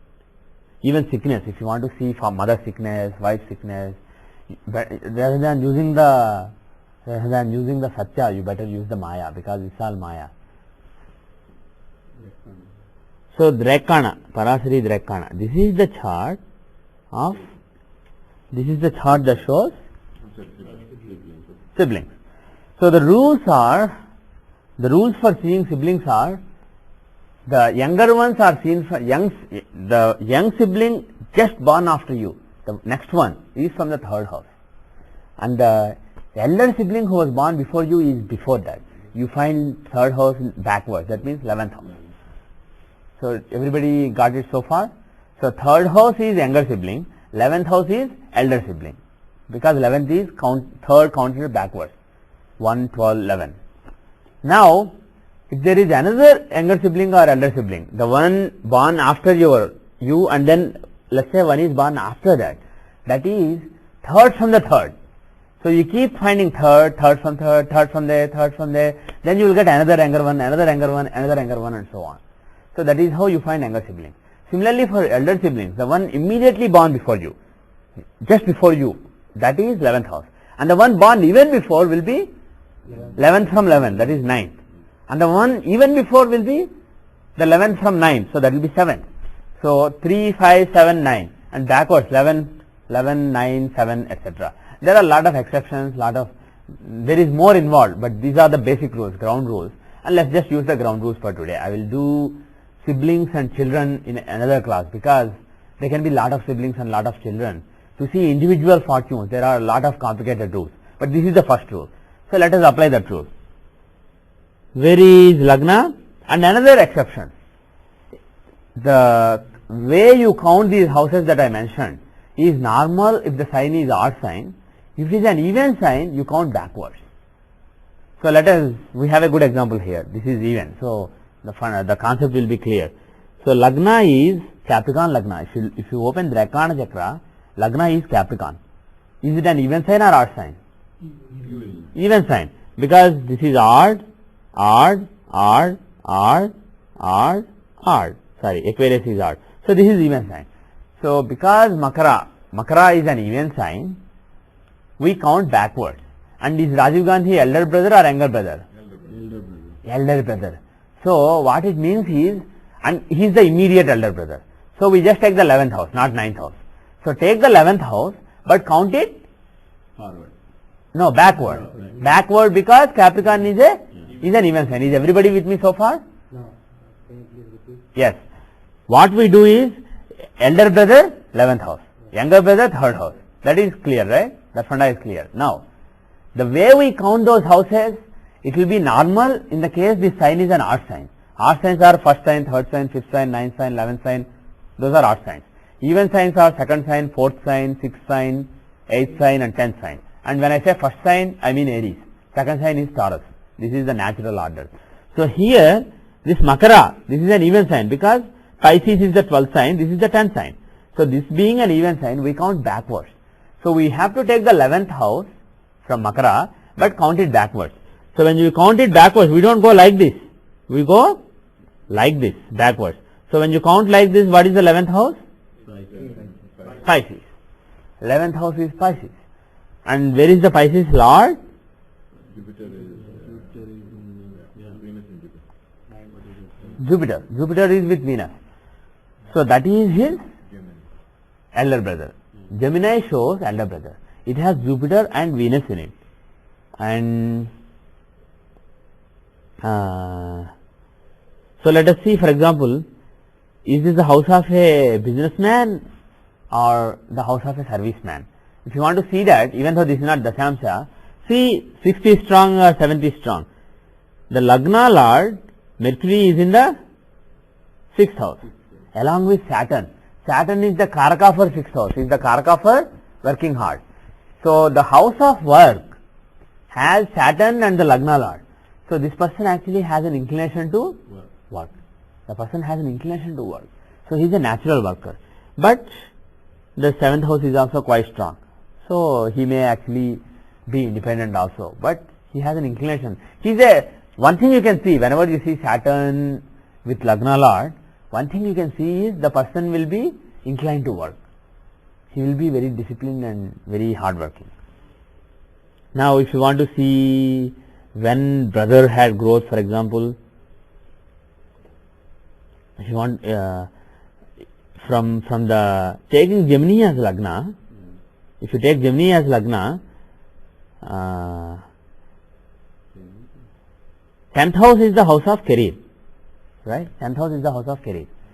Who is in the 10th house? Ketu.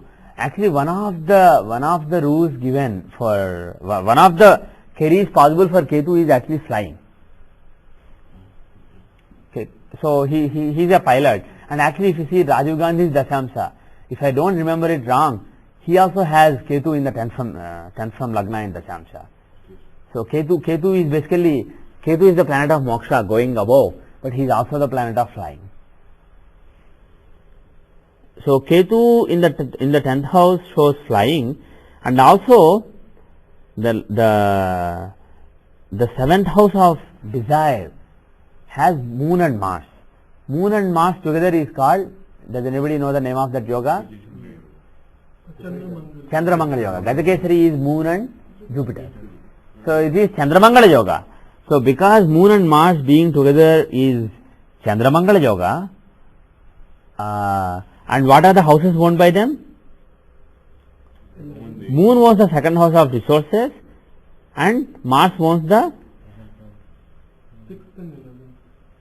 6th and 11th house. Now,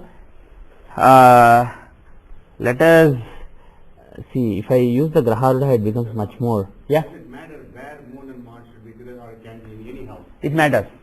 It matters. The yoga will be powerful if they are in a friend's house. If they are, for example, in Aquarius, the yoga is not really that strong. Here, both of them are in friend Jupiter's house. So, because of that, the Chandramangal yoga will give its full results. So, now, who gives political power in this chart? Sun is second house. Sun in the second house, but what is the house of power? Fifth house. The fifth house is the house of power, right? Following. So, Venus is the fifth lord. He is in Lagna with who? With 10th and 7th lord. The 10th and 7th lord is with pardon me? I am not talking about Rashi, I am just talking about Venus and Jupiter together. Yeah. 7th and 10th lord, two quadrants are owned by Jupiter, Yeah. and the trine, fifth house is owned by Venus. So, their being together is a Raj Yoga. So, Venus, if you were,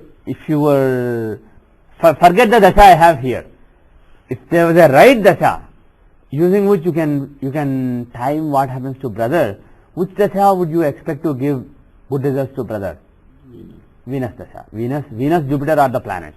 Here he ended up having power in Mars dasha, his brother. He became the Prime Minister of India, and I think his rise was in Mars, Jupiter Antardasha. The Antardasha makes sense. The Antardasha was Jupiter Antardasha.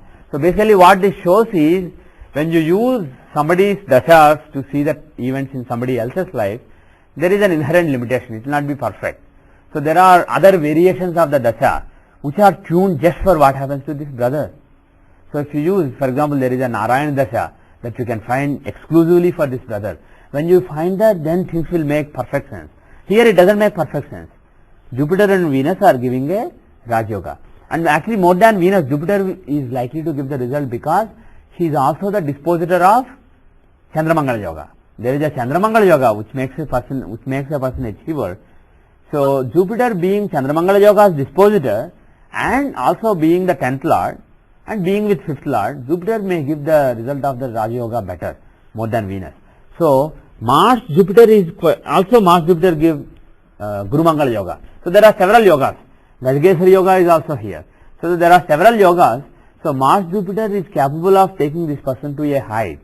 But honestly, I would have expected Venus and Jupiter to play a better role. It to be Venus Jupiter or Jupiter Venus. But basically it makes sense. And this is a posthumous event, basically after the person died. So again, you can't expect it to be perfect, because when he was alive, if his brother became powerful, that would have an impact on him, on his mental outlook, because this is a chart of mind, not soul. After the person dies, you will see events only to a limited extent. Because the thing is, for some people, even when they are dead, the mind may still exist. The mind and soul are separated from the body, and they may exist for a long time, for tens of years, even hundreds of years. It depends on the time when they were dead, and also it depends on some other charts, but I am not really comfortable in that knowledge, so I can't really discuss that. But there are rules that tell you how long the mind will exist.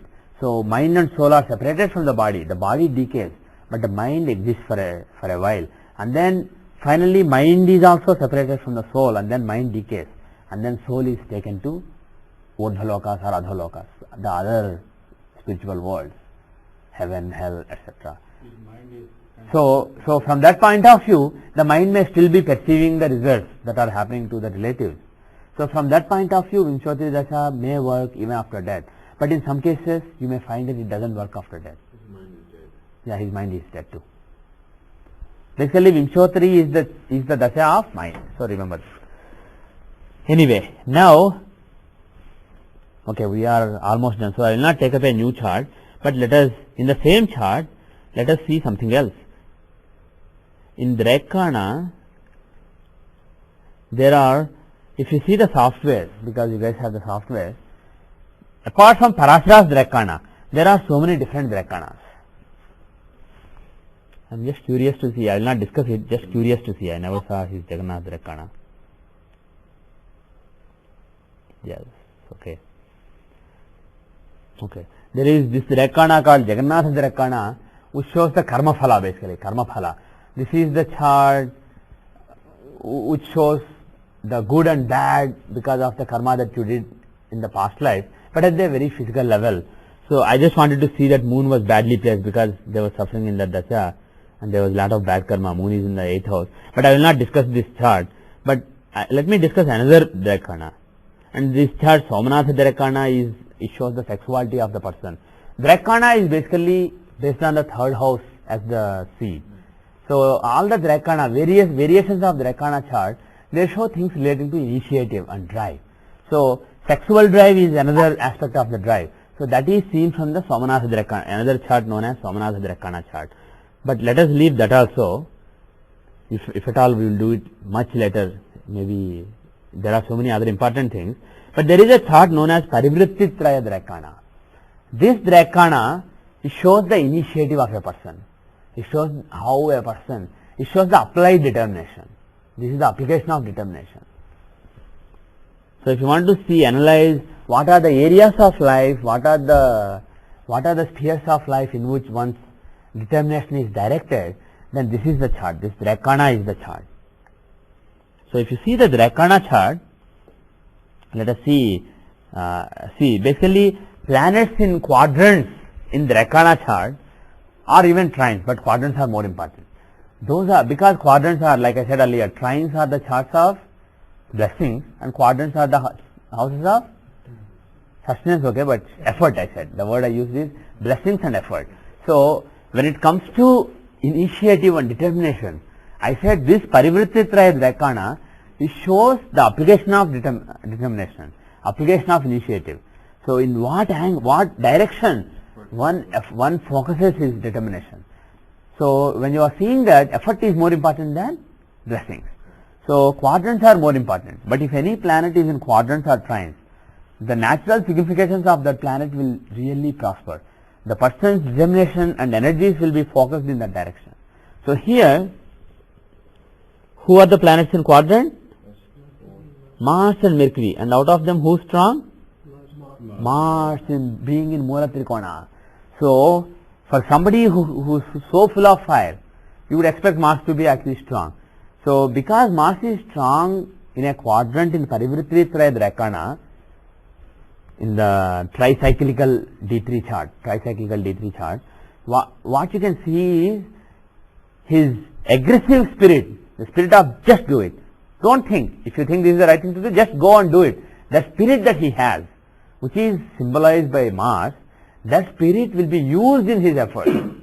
The way he uses his determination in his real life to decide what to do and what not to do, from that angle, this particular implementing his aggressive instincts, it just happens.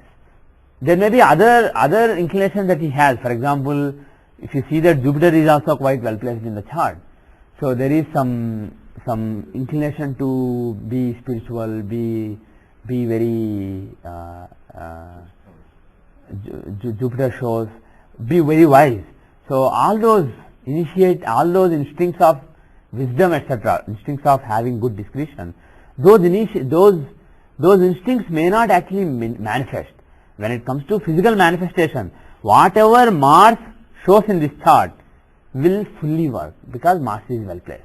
So if you see in your own chart, if you see that, for example, Mercury shows lot of writing ability, lot of communication abilities.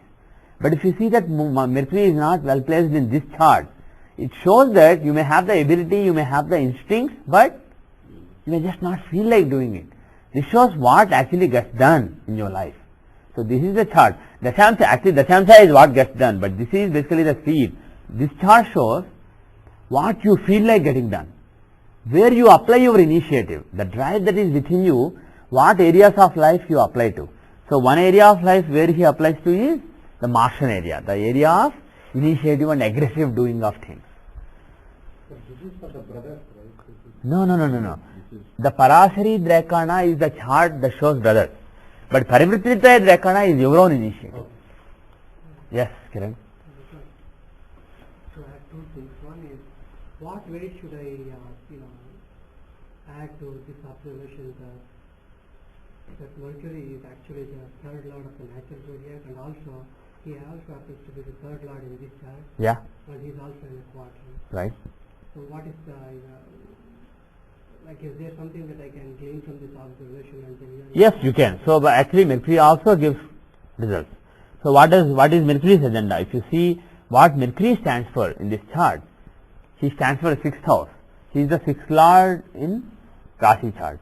Mercury is the 6th lord and 9th lord. What is 9th house? 9th house is dharma. 6th house is overcoming obstacles. So that is Mercury's agenda. So implementing that agenda also takes place. There may be other planets may have other agendas. For example, look at Jupiter. He is the 3rd lord of Pisces. So that shows very peaceful and wise determination. And he is in the 10th house. So he shows peaceful and very wise karma in the society. That is what Jupiter stands for in this chart. Is he well placed? Rasi is In the Parivritti Drakana. He is in the 6th house. in his own house. So his agenda is spoiled.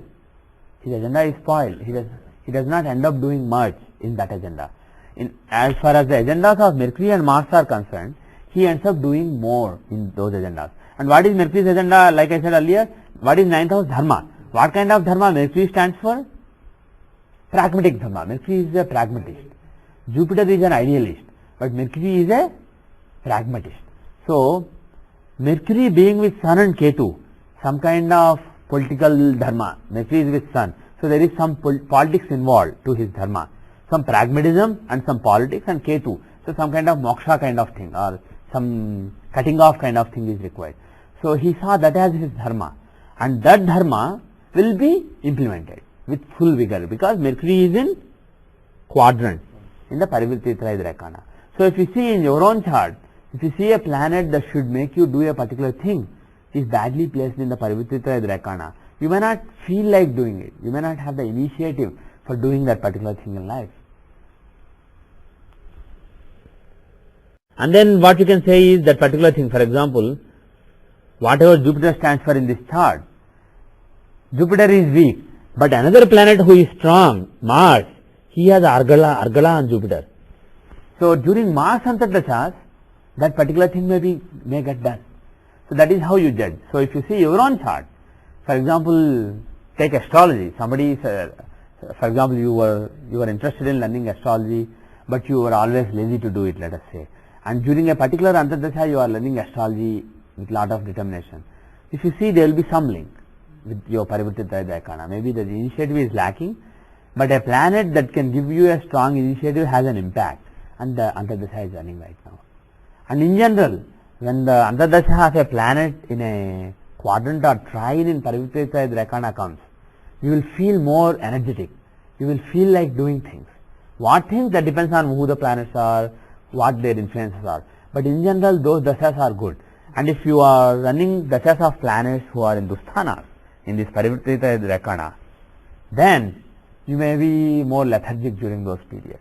So during those periods, so in this case, if you want this person to do what Jupiter stands for example, Sanjay Gandhi came to you, and whatever result Jupiter gives, he wanted to do Jupiterian karma in society, and he wanted some help from you as an astrologer. What would you advise? Praying more than praying to Jupiter, because Mercury and Mars are in quadrants from Lagna, and they have Argala. So see who have Grahadrishti or Argala, who are strong in this chart. It is Mercury and Mars. Out of those, who is more inclined to help Jupiter? Mercury or Mars? Mars. Because Mars is in own sign, whereas Mercury is in Saturn sign. So look at the relationship between Mercury and Jupiter. That decides how willing Mercury is to help Jupiter. And then look at the relationship between Saturn, the dispositor of Mercury, and Jupiter. That will decide how willing Saturn is to allow Mercury to help Jupiter. Because Mercury is at Saturn's disposal, because he is in Saturn's house. So if somebody is at my house, and if I don't want him to go to a particular party, I can exert influence. Still, if the person is very aggressive, and if the party belongs to a very good friend of that person, if somebody is living in my house, he wants to go to a party of my enemy, but still if they are good friends, he may still go. But here, both the relationships are not that great. The Mercury-Jupiter relationship and Jupiter-Saturn relationship is not that great. So because of that, Mercury is unlikely to help Jupiter. So even in Mercury's Antardashas, he is unlikely to do Jupiterian karma. But in Mars periods, he is likely to do. So if you propitiate Mars, if you propitiate Subramanya, that will, but the problem with that is that will make him do more of Martian karma. But he will do Jupiterian karma also. So that is how you can look at it. Who will Mercury help more, Jupiter or Venus? Look at Venus there. Venus is also suffering. He is in 6th house. So whatever karma Venus shows, that is also suffering. So that karma will be helped by Mercury. Because Mercury is a friend of Venus and Mercury's dispositor Saturn is also a friend of Venus. Both of them are friends of Venus. So those two guys will help Venus. So in Mercury Antardashas, you can expect Venusian karma to get a boost, get an initiative. Now, before concluding, I will just take 2 more minutes. I am just curious to see his Saptamsha. Does anybody know if Varun Gandhi is his only son? Yeah. I think he's the only son, right? Okay. Okay, so I'm just curious. Now, if you see Saptamsha, the rules are the same. If the sign is odd, we count forward. If it is even, we count backward. And the houses are 5th house for the first child. And then for the second child is the younger brother of first child, right? So 3rd from there. So we see the 5th and then 3rd from there will be 7th, if you do the math later. So 5th, 7th, 9th, 11th and so on. They will show individual children. So here, Cancer is the Lagna. Is it odd or even? It is the 4th sign. Aries, Taurus, Gemini, Cancer. So because it is the 4th sign, it is even. Count backwards and count the 5th house. So Lord in own house. So that is the house. And then another rule is, whenever you keep counting like this, 5th, 7th, 9th, when Rahu and Ketu are encountered, Again, come back. It will basically stop. Rahu can actually put a stop. Rahu, Ketu put a stop to the flow. So here actually, looking at it, only one child is likely. But Jupiter is really strong. So if the person propitiated Jupiter, there is a chance of second child, etc. But is it not that if Rahu Ketu are at the start of the axis, it still basically starts and continues till, say if Rahu was in the 7th house, then it would have stopped there. But being in the start of the... No, even in the 5th house it can stop right there. If the 5th house and the 7th house are not strong enough, when Rahu and Ketu are encountered, that can be the end of it. What if you find Rahu and Ketu while counting after the 5th house? You ignore that and then it will just go on. Yeah, when you complete the whole cycle, then they will end. Okay. Or Ketu may end before Rahu. Okay, so let us do all that later. But for now, what you have to remember is, take the 5th house. So first child is shown by Jupiter. Had there been a second child, which sign will be taken as Lagna for him?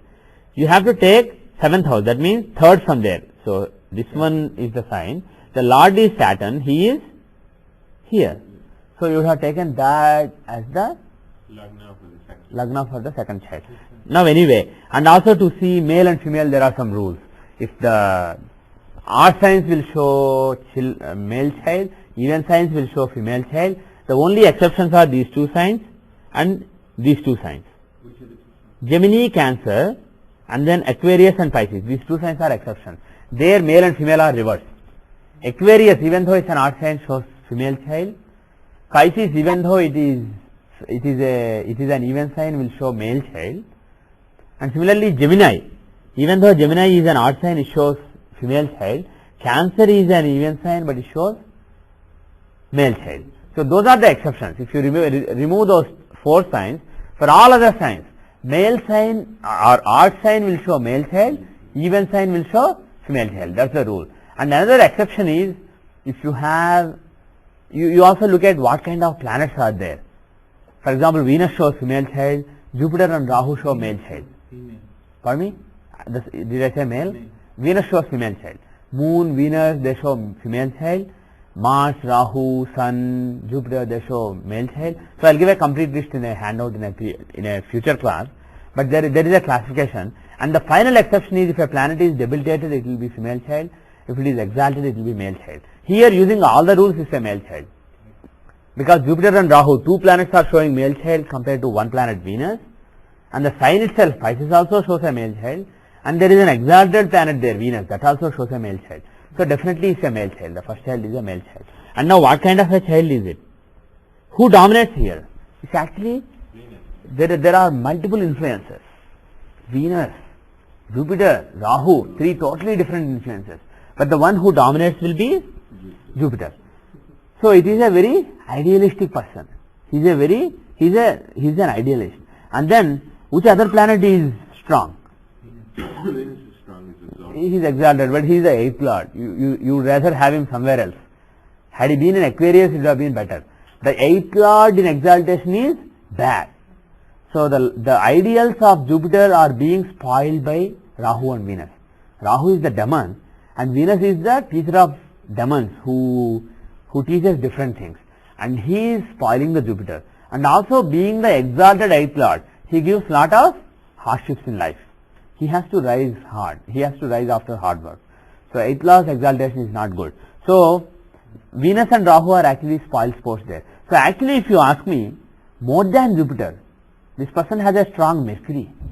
If you see all the quadrants, there is another quadrant where Mercury is placed in one sign. That is Bhadra Yoga. There are two Mahapurusha Yogas. Hamsa Yoga given by Jupiter and Bhadra Yoga given by Mercury. And out of them, if you ask me, Mercury is stronger. Of course, he is also being aspected, even though he is not with any planet. All these planets are aspecting him, Venus, Rahu, Ketu. But he doesn't mind. When Venus, Rahu, Ketu aspect him, he behaves like them. He is happy. They are his friends. So Mercury is fine, even though Jupiter is not. So actually, there are some strong ideals of this person. But those ideals are challenged and also compromised. They are prone to compromise. On the other hand, Mercury in the fourth house, he is more well placed. So what does Mercury in fourth house give? Mercury is a planet of adapting, and then he is in the fourth house of comfort. So in general, fourth house lord being in the fourth house will show he is very balanced. He has balance and he is happy. He is contented always. Whether he is prime minister or not, whether he is chief minister or not, whether he is a minister or not, he is happy. There is that inherent balance to him. So that is the good thing. And also Mercury strong means an intelligent person. Even though Mercury is not in the second house, Mercury being strong in a chart makes the person, because Mercury is the speech karaka, significator of speech, that person will be good at speech and he is very intelligent person. He is a very learned and intelligent person. So I don't know how intelligent he is, but based on the chart, the first son of Sanjay Gandhi has to be quite intelligent, very nice analytical ability, very logical and very smart. Your question. What is the aspect on Mercury? The fourth house aspect, there is a Jupiter, Venus and Rahu have an aspect on Mercury. Rashi Drishti. All the dual signs aspect all other dual signs. So all the planets in Pisces as well as Virgo, they have a Rashi Drishti on Mercury. Rashi Drishti means something that is permanent. So there is a permanent influence of Rahu Ketu on Mercury. Now another planet that is really well placed, which is a Sriram Raksha for this chart, is Mars. So if you look at, he is the second lord of resources and ninth lord of Bhagya and Dharma. He is exalted in the 11th house of gains. So overall he is fortunate. Overall this person is fortunate, but because of Venus he has to constantly struggle, work hard, and then Moon is badly placed. Fifth lord Moon is in the 8th house. So there are some bad indications relating to children, very unlucky relating to children, with respect to children. He is very unlucky. And how is, now you can see that, let's use the same dashas and quickly if you want to make a prediction. Where is Jupiter? Jupiter dasha is coming in 2008. And you see that we saw that Jupiter and Mercury are the good planets here. Of course, if you see Varun Gandhi's chart, you can make more confidently, you can make predictions more confidently. But based on his father's chart, his deceased father's chart, assuming that it still works, his Atma is still around, Jupiter dasha from 2008 is likely to be a very good dasha for him. Because Jupiter is not only Lagna Lord, but he is the 10th Lord in one sign. So that is a good period for his career. So with that I will end for, with that actually will I end? I want to end but I just want to see. Okay, again he has fire. Good. Okay, with that I want to end for today. We will meet next week at the same time, at the same place. Om Shanti Shanti Shanti.